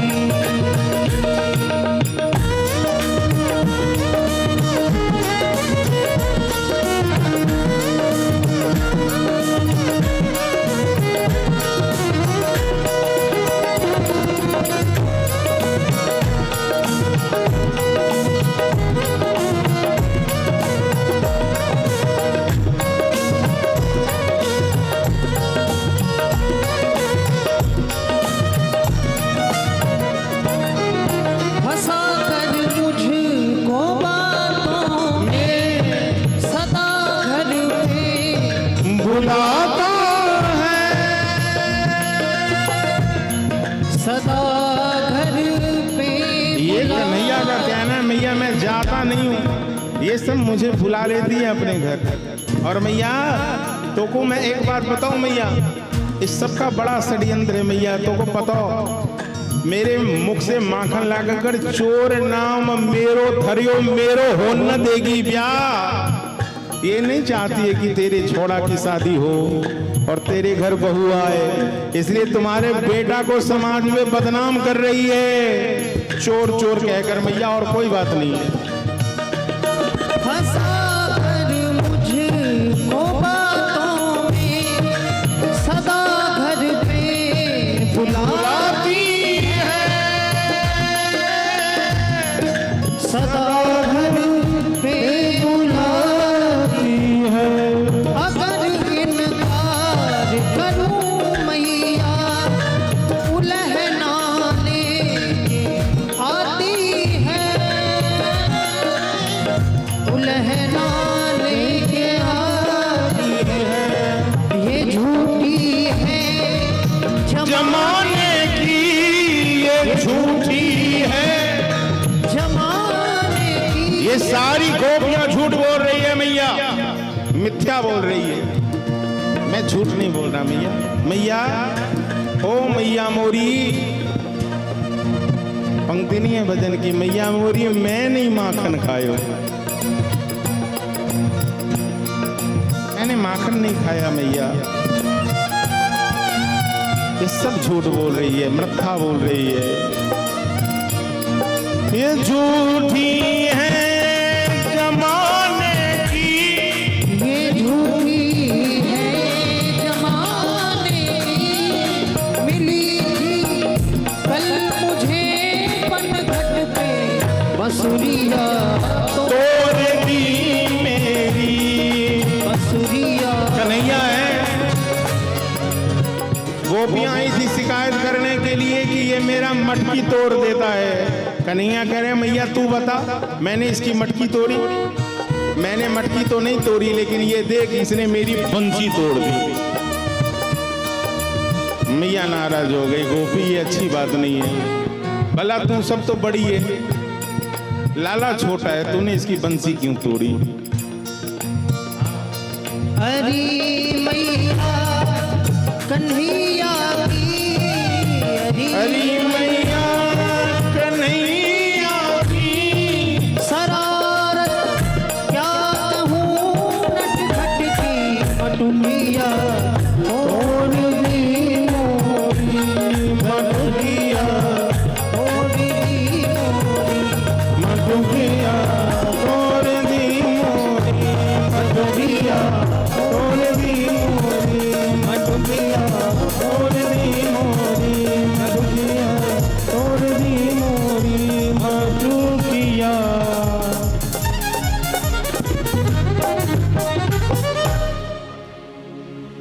गोपियों ने शिकायत किया, श्री कृष्ण ने मैया से संवाद किया और ये क्रम चलता रहा। लाला धीरे धीरे बड़े हुए, लोकप्रियता गोविंद की बढ़ती गई, सब जन कन्हैया से प्रेम करते हैं। मैया यशोदा जिनके हजारों दास दासियां हैं, लेकिन अपने छोरा की सेवा अपने हाथों से, ये बड़ी बात है। देखो यशोदा से सीखने वाली बात ये है कि बच्चों में यदि स्नेह भरना है तो आपको अपने बच्चे का ख्याल खुद रखना पड़ेगा, उसकी सेवा शुश्रूषा खुद करनी होगी। यदि नौकर करेगा तो उसमें फिर आपके प्रति भाव नहीं आएगा, आपके प्रति भाव नहीं आएगा। इसलिए इतने नौकर चाकर होते हुए भी यशोदा अपने लाला की सेवा खुद ही करती, सब कुछ खुद करती। और सबसे बड़ी बात ये होती कि सेवा करती हुई यशोदा का चिंतन सतत श्री कृष्ण का बना रहता, हर समय मन में कन्हैया के लिए चलता रहता, कन्हैया के लिए चलता रहता। लाला कब जगेगा, कब उठेगा, कब क्या कहेगा। अरे देखो ना, कल की बात तो है, कन्हैया ने जिद कर बैठा कि मैया मैं रोज दूध पीता हूँ, तो को पता मैया सबके केस बड़े बड़े हैं, नंद बाबा के इतने बड़े केस हैं, बलदाऊ भैया के केस बड़े हो गए, मैया मेरे केस क्यों नहीं बढ़ रहे हैं? तू रोज मुझे ठगती है ना मैया, मुझे कहती है ना कि तू दूध पिएगा तो जल्दी से तेरे केस आ जाएंगे, लेकिन मैया मैया कब ही बढ़ेगी चोटी, ओरी मोरी मैया कब हूँ बढ़ेगी छोटी। कितनी बार मोही दूध पीबत भयो, बरसों से मैया तो रोज ठक ठक के मुझे दूध पिलाती है, आज से दूध पीना बंद, मैं नहीं पीता दूध। कन्हैया का नटखटपना यही है, ये शरारतें श्री कृष्ण की है जो श्री कृष्ण को कृष्ण बनाता। यशोदानंदन इसीलिए इतना भोला है कि गोविंद इस बात पे जिद में है, कितनी बार मुहे दूध पीबत भई, यह अजहू है छोटी, ओ मैया मोरी कब हूँ बढ़ेगी छोटी, ओरी मैया मोरी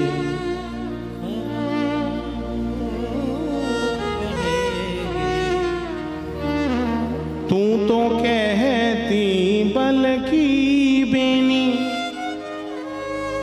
जो है लंबी मोटी, लेकिन मेरी चोटी देख मैया, मेरे छोटे छोटे बाल हैं, लेकिन मैया रोज ठक ठक के कन्हैया को खूब सारा दूध पिलाती। क्यों? क्योंकि मेरा छोरा बलशाली होगा। लोग नहीं कहते आप मेरे सामने कितने अपने माँ का दूध पिया है, लोग कहते कि नहीं, ये मुहावरा है। मतलब माँ ने कैसी सेवा करी है। यशोदा कहती है दुनिया में कोई यदि मेरे छोरा को कह दिया तेरी माँ ने कितना दूध पिलाया है, तो गोविंद अपने लाला को खूब बहाना बना बना कर पिलाती। कन्हैया छोटा है लेकिन जिद्दी हो गया है, सवेरे उठता तो मैया से जिद करता, मैया ताजा माखन दे, बासी नहीं खाऊंगा। पर आज तो इतना जिद कर गया कि सूरदास जी बाबा कहते, इतना जिद कर गया, इतना जिद कर गया कि मैया से तो जिद करने लगा, और करते करते करते करते बात इतनी बढ़ गई कि आज कन्हैया कहता, मैया तू कच्चा कच्चा दूध मुझे रोज पिलाती है, मैं कच्चा उच्चा दूध नहीं पीऊंगा, उबला हुआ दूध पीऊंगा, और बाद का निकाला हुआ नहीं। मतलब अवई तुरंत मेरे सामने में दही मथेगी और उसका जो ताजा माखन होगा वो ताजा माखन मैं खाऊंगा। एकदम जिद पे अड़ गया है कन्हैया। मैया जानती है इसको भूख भूख लगा नहीं है। सो कन्हैया से मैया बोले, अरे ये माखन क्या है, तुझे मालूम इस संसार में माखन से भी बढ़िया क्या है, शीतल कौन है? कन्हैया बोले कौन? बोले देख आसमान में वो चंदा मामा। अरे राम, फिर क्या था? कन्हैया माखन तो बाबा भूल गया, अब तो जिद करने लगा कि मैया मुझे मेरे मामा जिला दे, मैं मामा के साथ खेलूंगा। अरे चंदा खिलौना ले हो री मैया, चंदा खिलौना ले हो। यदि तू नहीं देगी चंदा खिलौना तो अरे सुरभि को पे पान न कड़ी हो। रोज मेरी बेनी बनाती है ना, बेनी सिरना गुथी हो, बेनी सिरना गुथी हो री मैया, बेनी सिरना गुथी। इसलिए अरे चंदा खिलौना दे हो री मैया, चंदा खिलौना ले हो। सुरभि को पे पान न करी हो। मुझे खिलौना चाहिए। कौन सा खिलौना चाहिए? चंदा खिलौना। मैया भी बहलाने लगी और भगवान के जो सखा हैं, परम प्रिय सखा मधुमंगल आया, ब्राह्मण का छोरा है, उसने अपनी सारी बुद्धि लगा दी। एक बड़ा सा परात ले आया लाला, उस परात में उसने पानी भर दी, उस पानी में चंदा का छाया आ गया। बोले ले कन्हैया तेरे चंदा मामा इस थाली में आ गए, खेल ले। सोई कन्हैया ने छप छप छप छप 2 बार हाथ मारे, पानी बाहर और मामा गायब। कन्हैया बोले हे मधुमंगल मुझे ठग मत यार, मैं भी अब समझदार हो गया हूं, बिना चंदा नहीं मानूंगा, नहीं तो आज से मैं दूध दधी माखन मिश्री साहब खाना छोड़ दूंगा। तू ला कर दे दे मैया मुझे। मैया बोली अरे लाला ये चंदा बंदा छोड़, या चंदा से हूं सुंदर इस संसार में कोई है? चंदा से सुंदर कौन होती है मैया? मैया बोली चंदा से सुंदर ही तुम्हारे लिए एक दुल्हीन होगी, बहू जो तेरी घरवाली होगी। कन्हैया बोली अच्छा मैया वो चंदा से भी सुंदर होती है? मैया बोली हाँ। सो ही कन्हैया बोले तब तो मेरी घरवाली ला दे मुझे। मैया बोली दादी के अभी छोटा है, बछड़ा के साथ में खेलता है, घरवाली लेकर क्या करेगा? कन्हैया बोले अपने पैकेट में धर लूंगा और साथ में लेकर चलूंगा। मैया बोली पैकेट वाली की बात नहीं कर रही हूं मैं तो। बोले अरे वो वृषभानु की नंदिनी है, कीर्ति की छोड़ी है, जो अनंतानंत चंद्रमाओं को भी लज्जित करने वाला सौंदर्य जिसका है, ऐसी जो राधा है। मैं तो उस राधा की बात कर रहा था। कन्हैया ने पहली बार श्री राधा नाम सुना है, और जैसे ही सुनैया सुना सो ही तुरंत ही जिद कर दिया, ओ मैया मेरो ब्याह करा दे मैया, मेरो ब्याह करा दे मैया। किससे? ओ राधिका गोरी से, गोरी से, राधिका गोरी से, बिरज की छोरी से, राधिका गोरी से, गोरी से, बिरज की छोरी से। ओ मेरो बात चला दे मैया। एक दिन में तो होगा नहीं मैया, कम से कम बातचीत तो चला दे। मैया बोली अच्छा छोड़ा, अभी अभी चंदा मामा चाहिए था, अब दुल्हन चाहिए। ऐसे बात नहीं चला दूंगी, बता तू मुझे क्या देगा? तेरी बहू मेरी सेवा करेगी? कन्हैया बोले कैसे नहीं करेगी, मैया तू मेरी बहू ला दे, मैं अपने बहू के हाथ से तुम्हारी सेवा करवाऊंगा। राधिका गोरी से बिरज की छोरी से मैया कराई दे मेरो ब्याह। राधिका गोरी से बिरज की छोरी से मैया करा दे मेरो ब्याह। मैया करा दे मेरो ब्याह। मैया करा दे मेरो ब्याह। उम्र तेरी छोटी है, नजर तेरी खोटी है, कैसे करा दूं तेरो ब्याह।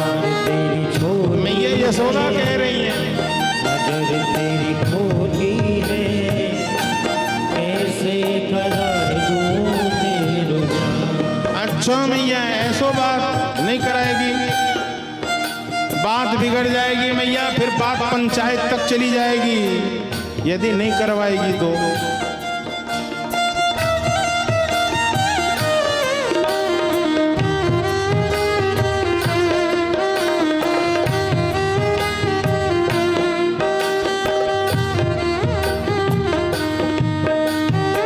जो नहीं ब्याह कराए तेरी गैया नाहे चरा। जो नहीं ब्याह कराई तेरी गैया नाय चरा। आज के बाद मेरी मैया तेरी देहरी पर ना। आज के बाद मेरी मैया तेरी दहली पर नाया। पर आएगा रे मजा अब जीत हार का। सभी गाइए ना मेरे साथ।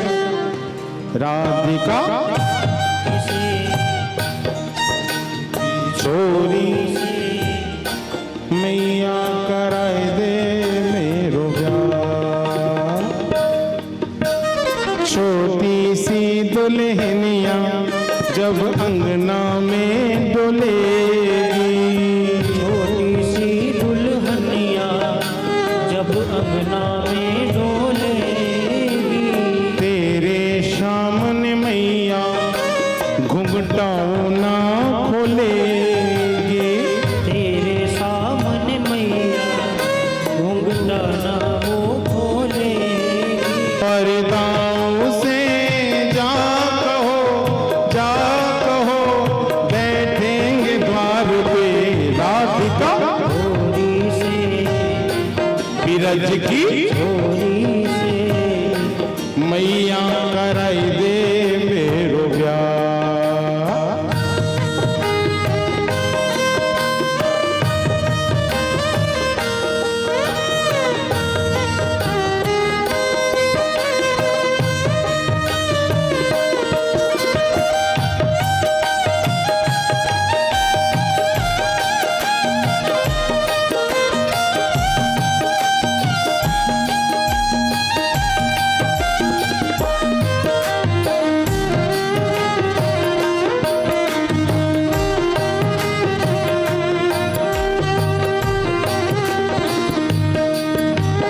चंदन की चौकी पे मैया तुझको बिठाऊं।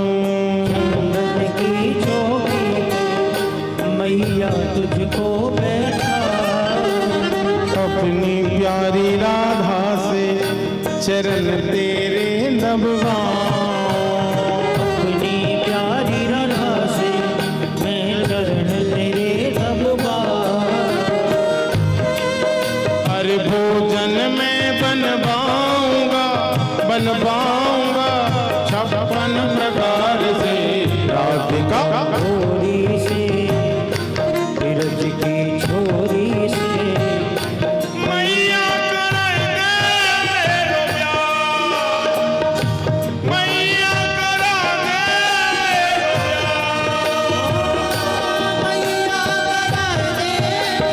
ब्याह। मैया करा दे मेरो ब्याह। मैया करा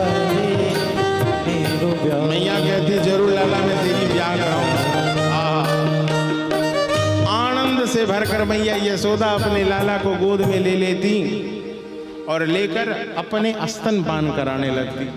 खूब दुग्ध चिपक कर गोविंद पीने लगता है। उसी समय घर से किसी ने आवाज दिया, मैया देख देख तेरे चूल्हे पे जो दूध चढ़ा के आई है, दूध उफन रहा है। मैया बोली, ओ हो कहा कहूं बहना, आज सवेरे से कन्हैया परेशान कर रखा है। अब देख मेरे दूध भी गिर गए। सोही जो कन्हैया दुग्ध पान कर रहा था, मैया कन्हैया को नीचे धर दी और चली गई कड़ाही कराह दूध का उतारने के लिए। सौ कन्हैया को क्रोध आया, देखो देखो देखो देखो। श्री सुखदेव गोस्वामी कहते, अभी स्वरूप देखना कृष्ण का। भगवान कहते हैं, अच्छा मेरी मैया को पूत प्यारा नहीं है, इसे तो दूध प्यारा है। मतलब मैं पसंद नहीं हूं, मुझसे ज्यादा इसको दूध की रखवाली करनी है। अच्छा तो जिसमें दूध रखती है तो वो भांडी नहीं रहने दूंगा। कन्हैया इतना बड़ा लोढ़ा उठाकर लाया और मैया जिसमें दही बिलोती थी उस भांड को ही फोड़ दिया। भांड फूट गया भैया। जब भांड फूट गया तो बाबूजी फिर तो कन्हैया डरने लगे कि अब तो मैया छड़ी से पिटाई करेगी। मैया से बचने के लिए आज अपने मुख से थूक निकाल कर आंखों से लगा ली, क्योंकि बच्चों में आदत होता है यदि रोते हुए दिखेंगे तो मैया मारेगी नहीं। लेकिन आज मैया घर से छड़ी लेकर ही बाहर आई है। आचार्य श्री सुखदेव गोस्वामी कहते, राजन परीक्षित यह दृश्य देखो, जिसके भय से काल भयभीत हो जाता है, वह पुत्र श्रीमयी यशोदा के भय से भयभीत है। जिन प्रभु के भय से काल भी भयभीत होता, वह यशोदा के वात्सल्य से डरा हुआ है। मैया छड़ी लेकर आई हैं। ए मरकट बिंदु, ए बंदरों के यार, रोज रोज तेरी ये उदंडता बढ़ती जा रही है। आज मैं तुझे छोड़ूंगी नहीं, आज मैं तुझे दंडित करूंगी। श्री कृष्ण ने जैसे ही मैया को देखा है कि मैया आ रही हैं, गोविंद भाग रहे हैं। आहा, श्री सुखदेव गोस्वामी कहते, राजन जब मैया पीछे पीछे दौड़ रही हैं, गोविंद के बेनी में लगे हुए वह पुष्प टूट टूट कर गिर कर नीचे गिर रहे हैं कि धन्य है वह यशोदा। यशोदा तेरे भाग्य की कही न जाए। अरे अरे देखो देखो, ऐसी बरभागनी मैया के चरणों में मैं शोभा पाना चाहता हूं। मैं श्री कृष्ण के मस्तक पे शोभा नहीं पाना चाहता। ये पुष्प भी कह रहा है कि अब मेरी शोभा यशोदा के चरणों में है, यशोदा के चरणों में। मैया यशोदा पीछे पीछे दौड़ी चली आ रही है, कहीं ऐसा न हो कि कोई कंकर मैया के चरणों में गिर जाए। एक भाव तो आचार्य इसलिए भी कह रहे हैं कि इसलिए भगवान की बेनी से टूट टूट कर पुष्प गिर रहे हैं और मैया के लिए सुंदर पुष्पों का वह मार्ग प्रशस्त कर रहे हैं। मैया यशोदा आई हैं, गोविंद भागे जा रहे हैं। मैया जानती हैं कि गोविंद तब तक हाथ नहीं आएगा जब तक मेरे हाथ में छड़ी है। आज मैया छड़ी फेंकती हैं, गोविंद को बुलाती हैं। कन्हैया देखता है, मैया मारेगी तो नहीं। मैया बोली, ना बेटा मैं तो तेरी पूजा करूंगी, आजा आजा आजा आजा छोरा आजा। जो ही कन्हैया नजदीक आया, सोई मैया जाकर धम से उसे पकड़ ली दारी के, अब बताती हूँ कि तेरी पूजा करती हूँ या स्वागत। धम से पकड़ ली हैं यशोदा, और यशोदा पकड़ कर लाई हैं और आज कहती हैं कि जिस ऊखल पर खड़ा होकर माखन की चोरी करता है। माता जी एक बात बताऊं, ये ऊखल भी कहाँ का है मालूम? जिस ऊखल पे गोविंद माखन की चोरी करते हैं, ये ऊखल वास्तविक रूप से गोविंद को मिथिला में प्राप्त हुआ था। कहाँ प्राप्त हुआ था?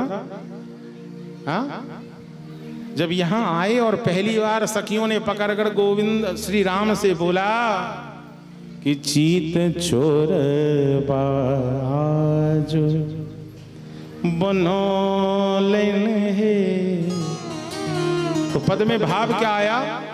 सोने के उखरवा मनिन के मुसरवा। ये जो ऊंखल है सोने का ऊंखल, उसी समय राम जी को पसंद आ गया था। इसका उपयोग करूंगा कब? जब कृष्ण बनकर आऊंगा, इसी ऊंखल पे खड़ा हो जाऊंगा और माखन की सोने के उखरवा मनिन के मुसरवा, आठे चौट चौरवा छोरो लेने है आए। आठ चोट चोरवा छोरो लेनी है, चीत चोर। ये ऊखल वहीं से आया है, इसलिए मैया यशोदा कह रही है, ए माखन चोर मरकट बंधु, मैं तुझे सजा दूंगी। कैसी सजा? मैया बोली, इसी ऊखल से तुझे बांध दूंगी। लेकिन भगवान चूंकि ऐश्वर्य स्वरूप हैं, मैया का वात्सल्य है, मैया बांध रही हैं गोविंद को, लेकिन वो कोई भी रस्सी दुनिया में नहीं बनी जो जगन्नाथ को बांध सके, जगदीश को बांध सके। कौन बांध लेगा? फिर एक रस्सी आई है कहां से? एक मात्र प्रेम की धागा ही वह धागा है, वह रस्सी है, वह रज्जू है जिसमें गोविंद को बांधा जा सकता है। और वह रस्सी बरसाने से मंगाया गया, बरसाने से आए रस्सी से, क्योंकि वृंदावन गोकुल के सारे रस्सी बाबा छोटे पड़ गए और बरसाने से जब रस्सी आया है, गोविंद कहते मैं तो प्रेम के बंधन को मैं तो प्रेम के बंधन में सदा बंधा ही रहता हूं। और गोविंद प्रेम के बंधन में माता जी बंध गईं। और उस ऊंखल बंधन का उद्देश्य यही है कि संत नारद के श्राप से श्रापित यमलार्जुन का भगवान को उद्धार करना है। और यमलार्जुन का आज गोविंद ने उद्धार किया है।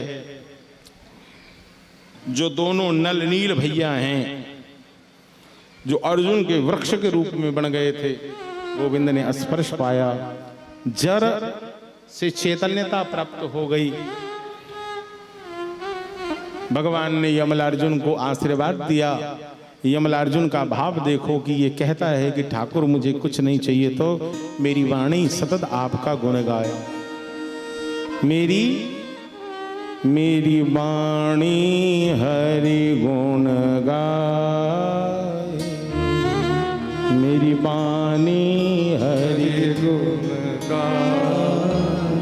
वाणी गुणानुकथने श्रवणों कथायाम, यही तो कह रहा है।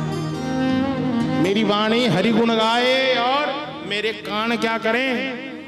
तो हरि कथा श्रवण करें। वाणी गुणानुकथने श्रवणों कथायाम हस्तौ च कर्मसु तव पादयोर्नः। ये मेरी हाथ आपकी सेवा करे और ये मेरे सिर सदा सरकार आपके चरणों में लगा रहे, कुछ नहीं। यमलार्जुन का उद्धार हो गया। बंधुओं, गोकुल में माता जी ये निर्णय हुआ कि इस नगर में जब से गोविंद है कोई ना कोई संकट आता है, इसलिए निर्णय हुआ कि अब गोकुल को छोड़ देंगे। जहां अपना लाला सुरक्षित नहीं है, ऐसे नगर में नहीं रहना प्रवीण जी, इस नगर को छोड़ देंगे। कहां जाएंगे? बोले वृंदावनम। गोकुल का परित्याग हुआ, सभी वृंदावन आए। वृंदावन में भैया अघासुर का उद्धार हुआ, धेनुकासुर का उद्धार हुआ, वत्सासुर का उद्धार हुआ। चूंकि समय पूर्ण हो चुका है आज के सत्र का, इसलिए मैं विस्तार नहीं कर पा रहा हूं। और इस प्रकार से करते हुए गोविंद अघासुर के मुख से सभी बालकों को संरक्षित करते हैं, अमृतमयी वाणी सुनाते। ब्रह्म मोहन, ब्रह्मा भी भगवान के लीला से मोहित हो जाता, तो इंद्र भी भगवान के लीला से मोहित हो जाते। श्रीमद् भागवत में ब्रह्मा के ऊपर कृपा करने के लिए कि ब्रह्मा ब्रजवासियों की सेवा कर ले तो अवसर प्रदान किए। और इंद्र, चूंकि इंद्र के पूजन का विरोध गोविंद ने कर दिया, इसलिए उसके मन में ये ईर्ष्या आ गई, ये रोष आ गया कि अरे ये मेरी सेवा बंद कराकर अपनी सेवा कराता है, मैं तो इस ब्रजमंडल को जलमग्न कर दूंगा। उससे पहले गोविंद, आज गोपाष्टमी के दिन मैया ने अपने हाथों से गोविंद से गैया पूजन कराया है। चूंकि ये गोपाल हैं, गोविंद हैं, आज से कन्हैया गोपालक हो गए। क्या हो गए? क्या हो गए? गोपालक हो गए, गोपाल हो गए।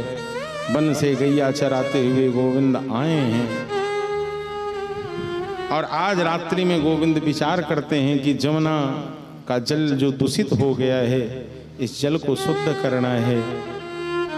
आज आपस में गेंद गेंद की खेला खेली गई है और गोविंद खेल ही खेल में आपको विदित ही है कि किस प्रकार से कालिया दह में कूदकर उस कालिया नाग के फन पर नृत्य किया है, उस कालिया को अपने बस में किया है। प्रयोजन यही है कि यदि भक्त के जीवन में कोई कष्ट देने का प्रयास करेगा, गोविंद कहते तत्क्षण में वहां उपस्थित हो जाता हूं। जहां नाग पत्नियों ने ननाग पृष्ठम न च सार्वभौमम न पारमेष्टम न रसादेव सिद्ध रसादिपत्यम न योगी शुद्ध पुनर्भम वा वाक्षन्ति यत पाद रज प्रपन्ना। हे भगवान, यदि आपने मेरे पति जी को अपने चरण रज प्रदान कर दिए हैं तो इनका अब अमंगल तो होगा नहीं, ये मृत्यु को तो प्राप्त नहीं होंगे। नाग पत्नियों के वंदना करने से जहां गेंद गेंद की खेला खेलते हुए कहा ओ काली देह पर खेलन आयो री, ओ मेरो बारो सो कन्हैया, मेरो बारो सो कन्हैया।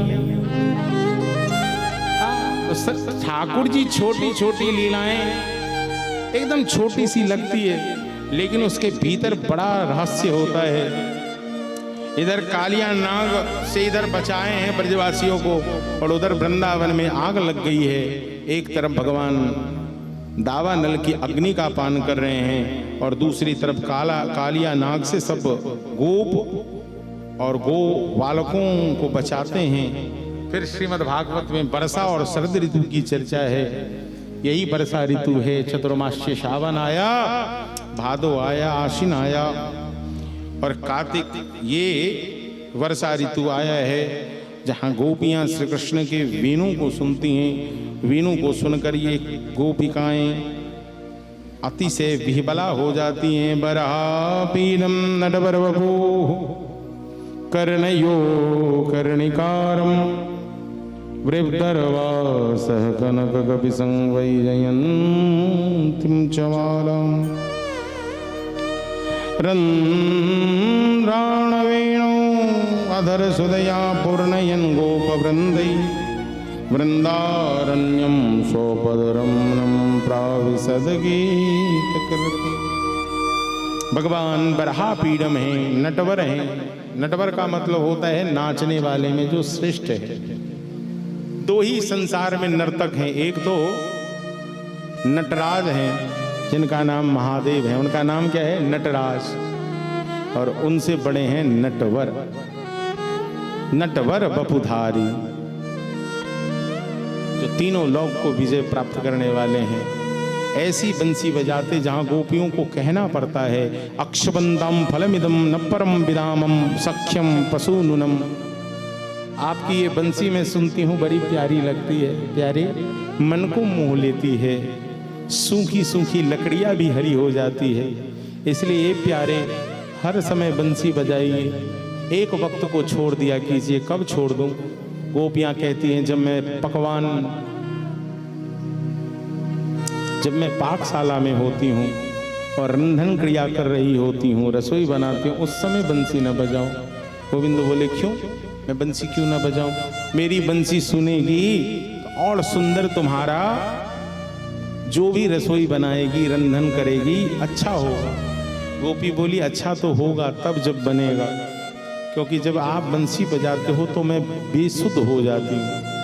और इतना ही नहीं, हमारे चूल्हे से भी रस बहने लगता है, मतलब लकड़ियां भी गीली होकर रस प्रवाहित कर देती है। मतलब भगवान के मुरली में वह चमत्कृत स्वरूप है। उसी वेणी गीत को बाबा विद्यापति की पदावली में एक पद में यदि रख दूं तो बात भी बन जाएगी, जहां गोपियां का सभी प्रकार से एक ही अनुरोध है, गोप्या किमाचरदयं कुशलं सबीनु दामोदरा अधर सुधामपि। हे दामोदर, आप अपने अधर पर जब उस बंसी को धारण करते हो तो उससे अमृत प्रवाहित होता है। इसलिए विद्यापति कहते क्या, हे सुनो सुनो रसिया आपने बजाबो, यो आपने बजाबो विपिन बंसिया। सुनो सुनो रसिया आपने बजाबो, यो आपने बजाबो, यो आपने बजाबो विपिन बंसिया।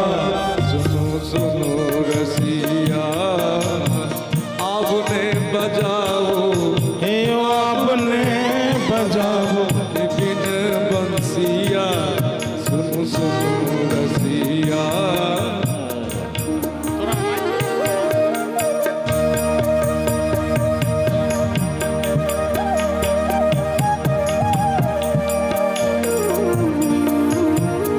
बेरी बेरी चरणारविंद गई, बेरी बेरी चरणारविंद गई। सदा रहावा सदा सदा रहावा बनी दसिया। हाँ हाँ सब क्यों कवियो बनी दसिया।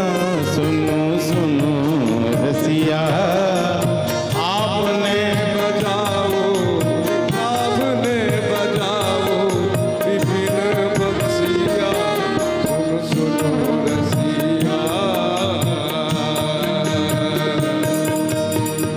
की छलों की होय अपने जानो, की छलों की हो अब नहीं जान, की छलों की होय अब नाही जानो। वृथा होयत वृथा होयत कुल हसिया। हाँ हाँ विधा होयत कुल हसिया। सुनो रसिया आपने बजाओ, हे आपने बजाओ विपिन बंसिया। सुनो सुनो रसिया ये माधव गिरधारी, सुन लो मेरी इतनी बिनती, सुन लो प्यारे।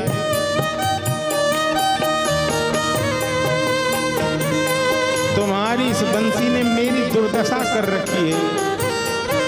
ये बंसी मुझे दंसित करती है। अनुभव ऐसन मदन भुजंगम। ये बंसी की धुन जैसे कोई स्नेक बाइट कर लेना, आदमी छक्का मारता। ये गोपियां कहती हैं वो ऐसा ही, ऐसी स्थिति मेरी होती है। अनुभव ऐसन मदन भुजंगम, अनुभव ऐसन मदन भुजंगम। हृदय गेल, हृदय गेल मोर डसिया। हाँ मोर डसिया। सुनो सुनो रसिया आपने बजाबो, यो आपने बजाबो विपिन बंसिया। सुनो सुनो रसिया आपने बजाबो, आपने बजाओ विपिन बंसिया। सुनो सुनो रसिया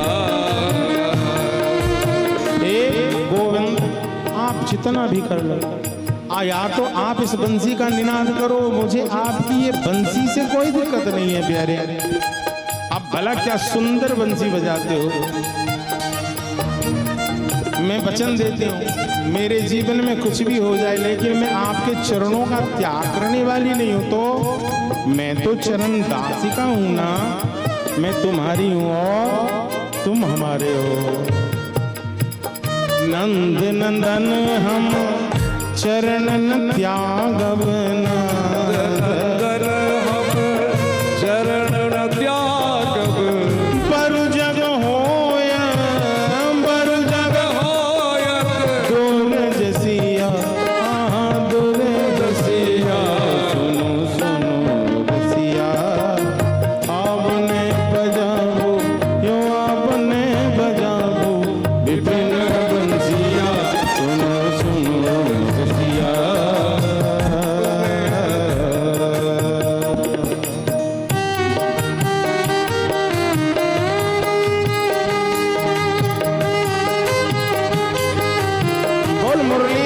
मैया की, बोल बाबा विद्यापति की।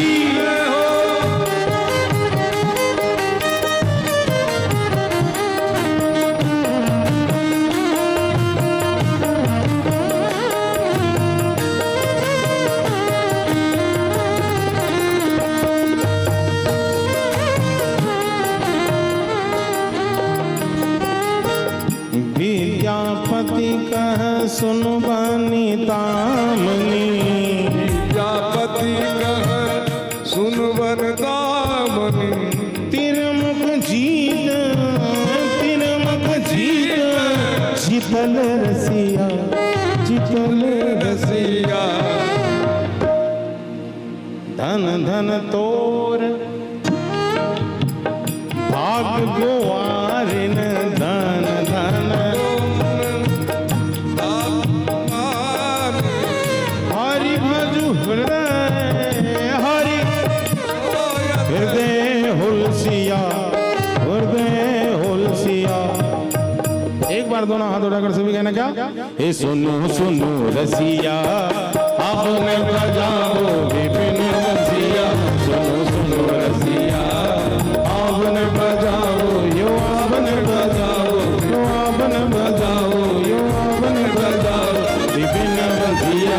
सुनो सुनो रसिया, आपने बजाओ विपिन बंसिया। सुनो सुनो रसिया, सुनो सुनो रसिया, सुनो सुनो रसिया, सुनो सुनो।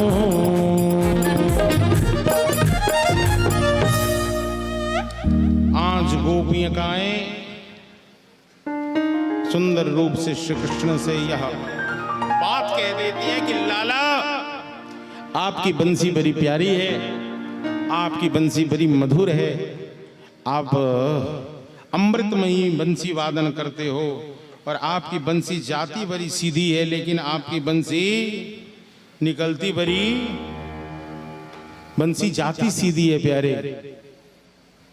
यदि कोई जैसे मत्स्य को ही फंसाने वाला एक बंसी आता है, हमारे गुरुदेव तो कहते हो वो निगल लेती है, मछलियां बंसी को निगल लेती है, वो बंसी भी जब वो सामान्य सी बंसी निकलने के बाद बाहर स्वाभाविक रूप से नहीं निकलता, तो हमारे श्री गोविंद की वह बंसी जब हृदय में एक बार चली जाती है, तो यदि उसे बाहर निकालने का कोशिश करोगे तो हृदय को विदीर्ण कर देती है, विह्वल कर देता है, व्याकुल कर देता है। इसलिए ये गोपिकाएं अब सत्क्षण श्री कृष्ण को ही पति रूप में पाने के लिए माँ दुर्गा का दिव्य अनुष्ठान करती है। हेमंते प्रथमे मासे नंद व्रज कुमारिका, जमुना की पुलन पर गई यह गोपिकाएं मिट्टी हाथ में लेकर सुंदर रूप से श्री दुर्गा जी की स्थापना करती। उससे पूर्व यह गोपिकाएं हेमंत मास में कार्तिक महीने में जब स्नान करने जाती हैं सरोवर में, और सरोवर में स्नान करती तो निवस्त्र होकर करती। गोविंद उस समय विचार करते यदि मन चला कोई आए और वस्त्र लेकर चला गया तो फिर क्या होगा। इसलिए भगवान ने चीर हरण किया है। चीर कहते हैं वस्त्र को, चीर कहते हैं वस्त्र को, और चीर कहते हैं अज्ञान को भी। जैसे किसी के मुख पे घूंघट लगा है, जैसे पूतना आई थी तो कैसे आई थी, ऐसे ही थोड़े आई थी, बीच में वही अज्ञान रूपी घूंघट लगा कर आई थी। तो चीर क्या है? अज्ञान का रूप है। भगवान चीर का हरण करते हैं। जहां गोपिकाएं सत्संकल्प होकर कत्यायनी महामाये महायोगिनीश्वरी नंद गोप सुदम देवी पति में गुरुदे नमः। बंधुओं, और अत्यधिक प्रसंग तो मैं कल सुनाऊंगा, 2 दिन की कथा शेष है। आज इंद्र के अभिमान को चूर करने के लिए भगवान इंद्र के पूजन का विरोध करते हैं। चूंकि श्री कृष्ण सोचते हैं कि जब मैं मिल गया तो फिर और भटकने की जरूरत नहीं है। जीवन में कोई भी साधना हो, एक को करने से ही सब मिल जाता है, एक को पकड़ लेने से सब हो जाता है। बहुबाद करने की कोई आवश्यकता नहीं है। इसलिए एक नौके की सवारी सही होती है।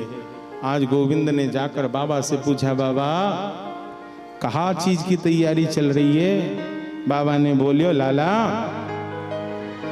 या मेघमाला को देवता को नाम हतो इंद्र, जा इंद्र भगवान के पूजन की तैयारी कर रहा हूं, जा इंद्र के पूजन करवेते समय से वृष्टि होए।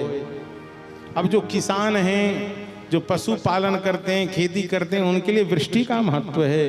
नंद बाबा के लिए समय पर वृष्टि का महत्व है। आज ये निर्णय होता है कि लाला याई लिए या मेघमालान को देवता को नाम हतो इंद्र, जा इंद्र के पूजन के ताय हम सभी तैयारी कर रहे हैं।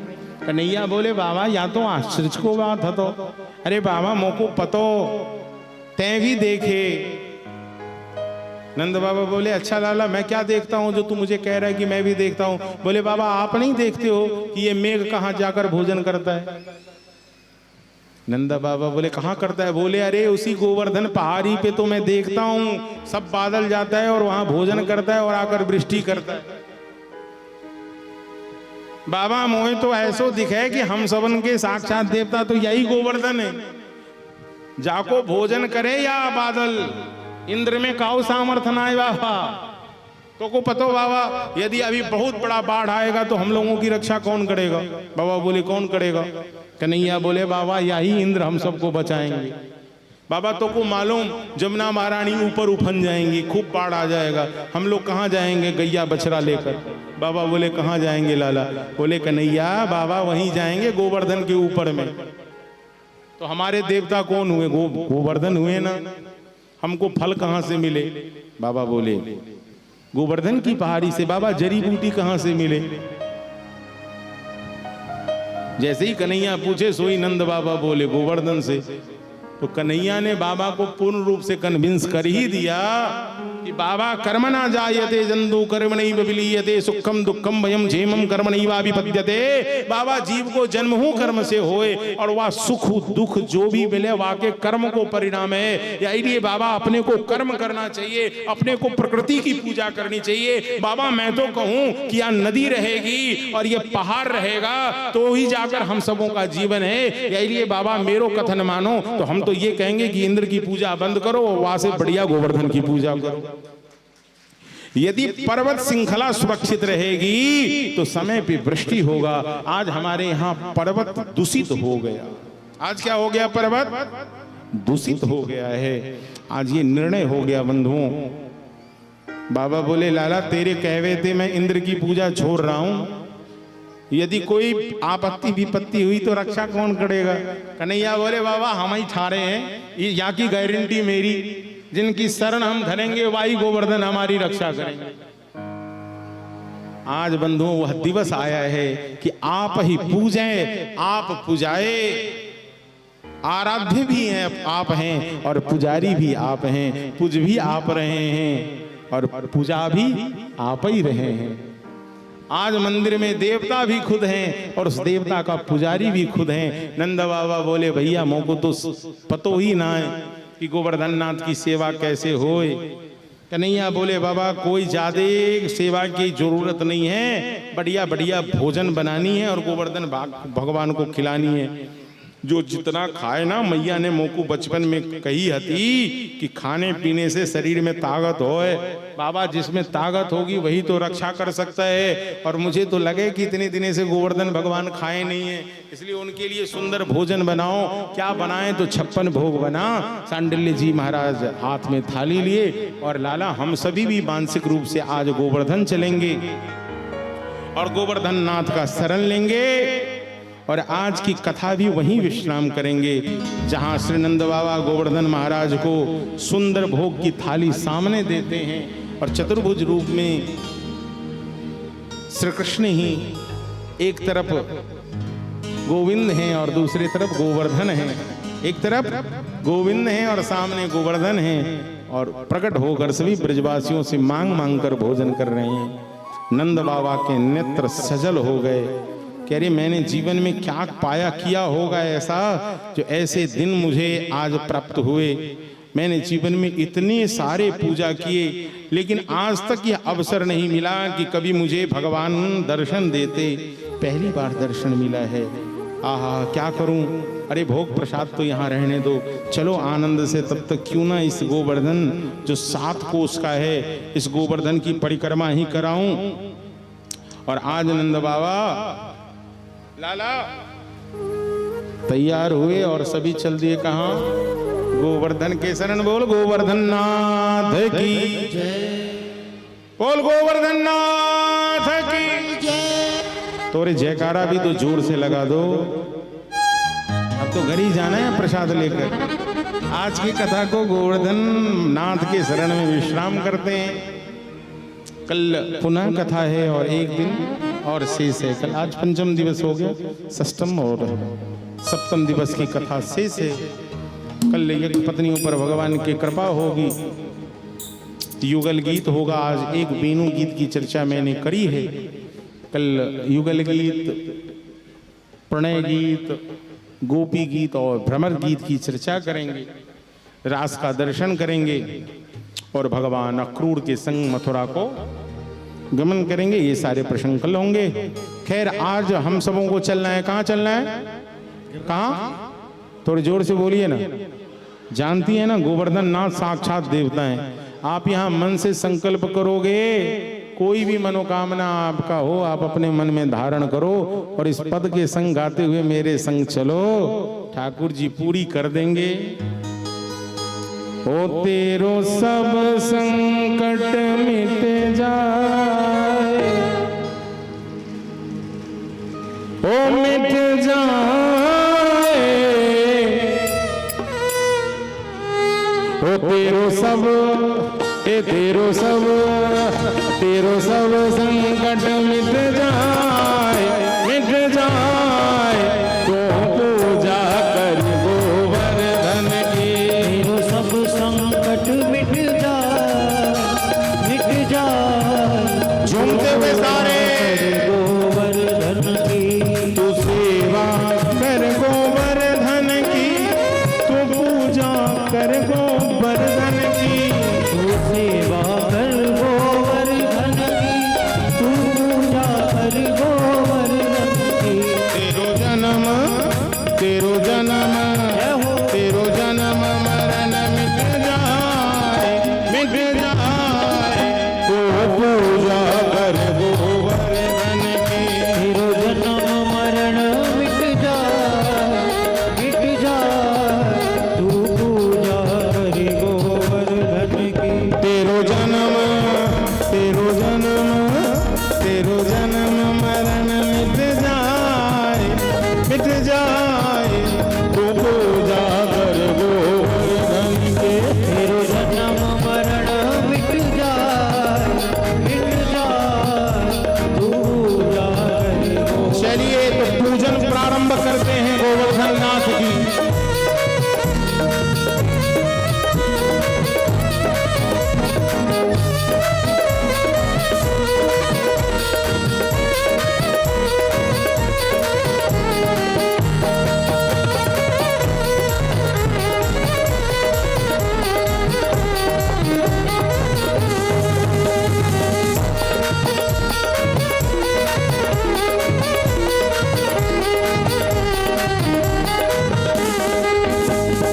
सबसे पहले गोवर्धन के शरण में जाकर करना क्या है? अरे सब मिली प्रणाम पहले कीजिए, सब मिले प्रणाम पहले कीजिए। गिरिराज हृदय धर लीजिए, गिरिराज हृदय में धर लीजिए। चलो मन में, चलो मन में, चलो मन में प्रेम बढ़ाए, ओ बढ़ाए। तो वानिर को तुम यावन दे। तेरो सब संकट मिट जाए, मिट जाए। तू पूजा कर गोवर्धन की।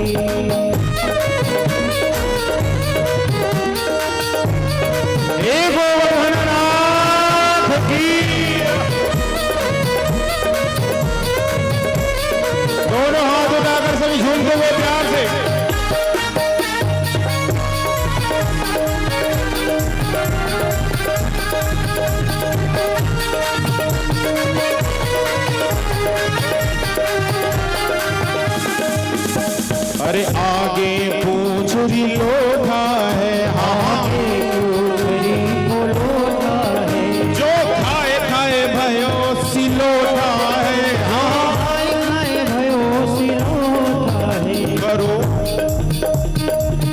करो सब प्रणाम सिर नहाए, सिर नहाए, जो रक्षा करे अपने जन की। करो प्रणाम सिर नाथ, जो रक्षा करे अपने जन की।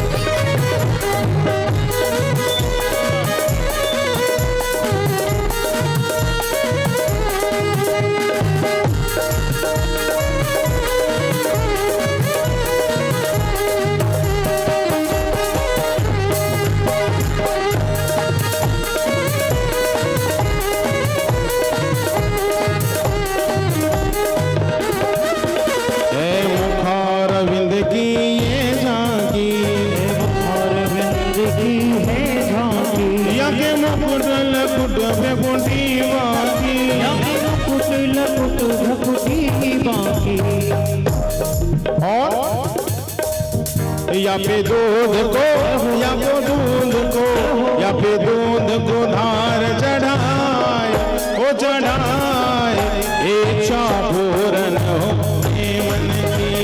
सब संकट मिट जाए, मिट जाए, तू पूजा करे गोवर्धन की। अब राधा कुंड स्नान करो, अब राधा कुंड स्नान करो, मन में श्री राधा को ध्यान धरो, मन में श्री राधा को ध्यान धरो, मन में श्री राधा को ध्यान धरो, मन में श्री राधा को ध्यान धरो।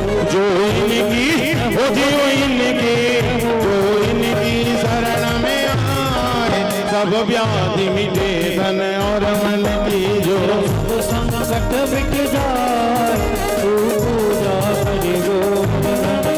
हरे परिक्रमा पूर्ण भई पूर्ण काम, परिक्रमा पूर्ण भई पूर्ण काम। हरे नंद बाबा के संग मधुर श्याम, नंद बाबा के संग मधुर श्याम, हरे नंद बाबा संग मधुर श्याम। नंद बाबा संग मधुर श्याम। तो अरे जोरो शीस नवाए, हो नवाए, आरंभ करो विधि पूजन, आरंभ करो विधि पूजन। श्री गोवर्धन महाराज, महाराज तेरे माथे मुकुट विराज रहो। गोवर्धन महाराज, महाराज तेरे माथे मुकुट विराज रहो, तेरे माथे मुकुट विराज रहो, तेरे माथे मुकुट विराज रहो, तेरे माथे मुकुट विराज रहो, तेरे माथे मुकुट विराज रहो। श्री गोवर्धन महाराज, महाराज तेरे माथे मुकुट विराज रहो। श्री गोवर्धन महाराज, महाराज तेरे माथे मुकुट विराज रहो।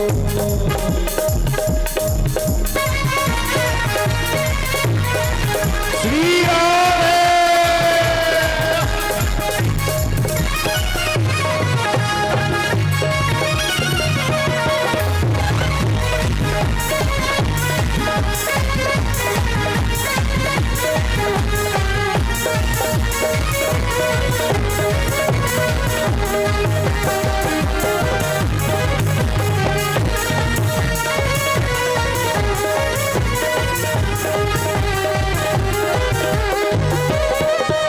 तो पे पान चढ़े, तो पे फूल चढ़े, तो पे पान चढ़े, तो पे फूल चढ़े, तो पे पान चढ़े, तो पे फूल चढ़े, तो पे पान चढ़े, तो पे फूल चढ़े, और चढ़े, और चढ़े, और चढ़े दूध को धार, ए धार तेरे माथे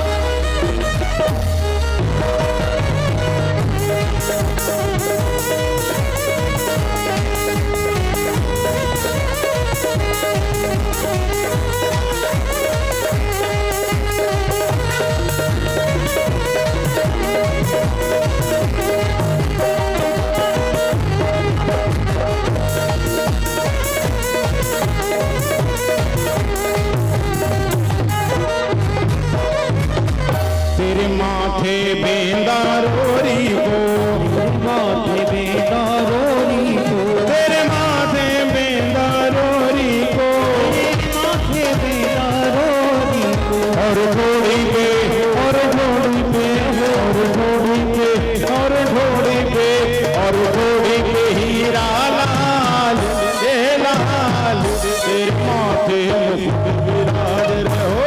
गोवर्धन महाराज महाराज तेरे माथे मुकुट विराज रहो।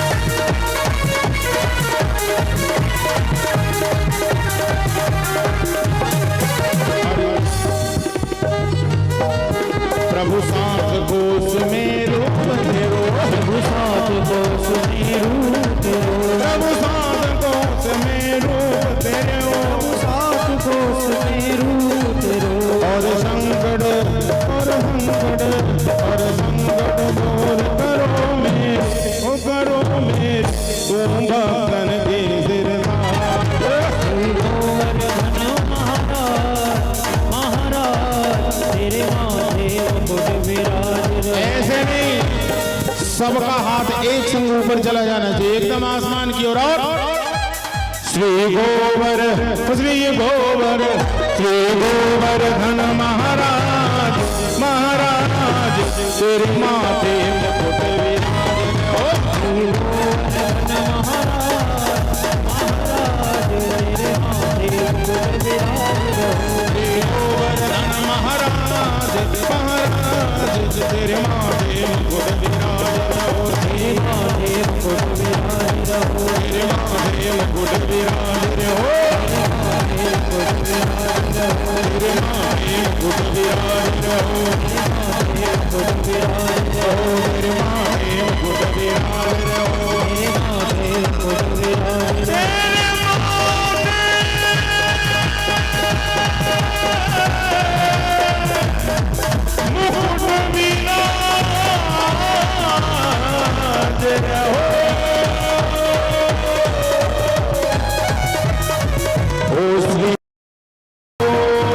गोवर्धन महाराज हे महाराज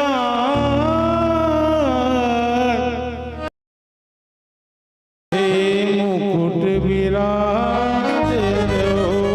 बोल श्री गोवर्धन नाथ की।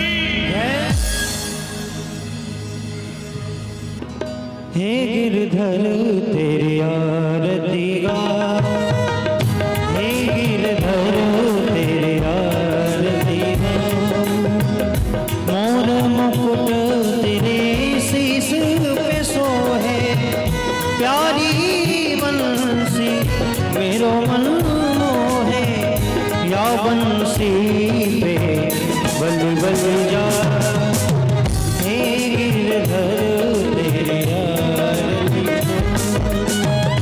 चरणों से किसी गंगा प्यारी, जिसने सारी दुनिया तारी, उन चरणों में शीश झुका, हे गिरधर तेरी आरती गा। व्यासदास के नाथ आप हो, सुख दुख जीवन साथ आप हो, श्री चरणों में शीश झुका, हे गिरधर तेरी आरती। श्री हरिदास के प्यारे तुम हो, मेरे मोहन जीवन धन हो, बास सदा में ब्रज में गा, हे गिरधर तेरी आरती। हरे कृष्ण कृष्ण कृष्ण कृष्ण हरे हरे हरे राम राम राम हरे हरे कृष्ण कृष्ण कृष्ण हरे हरे राम राम राम हरि बोल हरि बोल हरि बोल हरि बोल हरि बोल हरि बोल हरि बोल हरि बोल हरि बोल हरि बोल।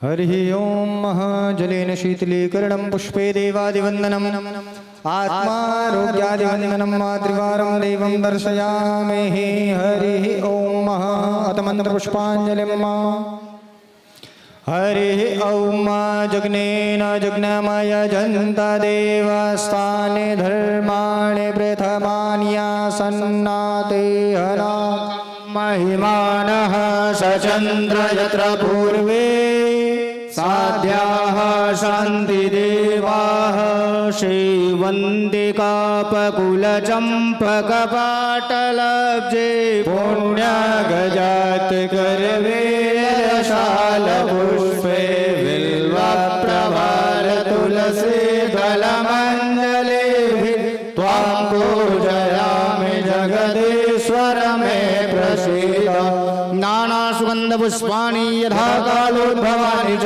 पुष्पाञ्जलिर्मया दत्तं गृहाण वरमेश्वरः एकमन्त्रपुष्पाञ्जलिं शाङ्क्षायद सौवाहन सवडवाडाय पूजे सर्वेभ्यो देवेभ्यो वाङ्गमय श्री राधा कृष्ण स्वरूप श्रीमद्भागवत महापुराणाय नमः। बोलिए श्री भागवत भगवान की जय हो। श्री भागवत भगवान की जय हो। सद्गुरुदेव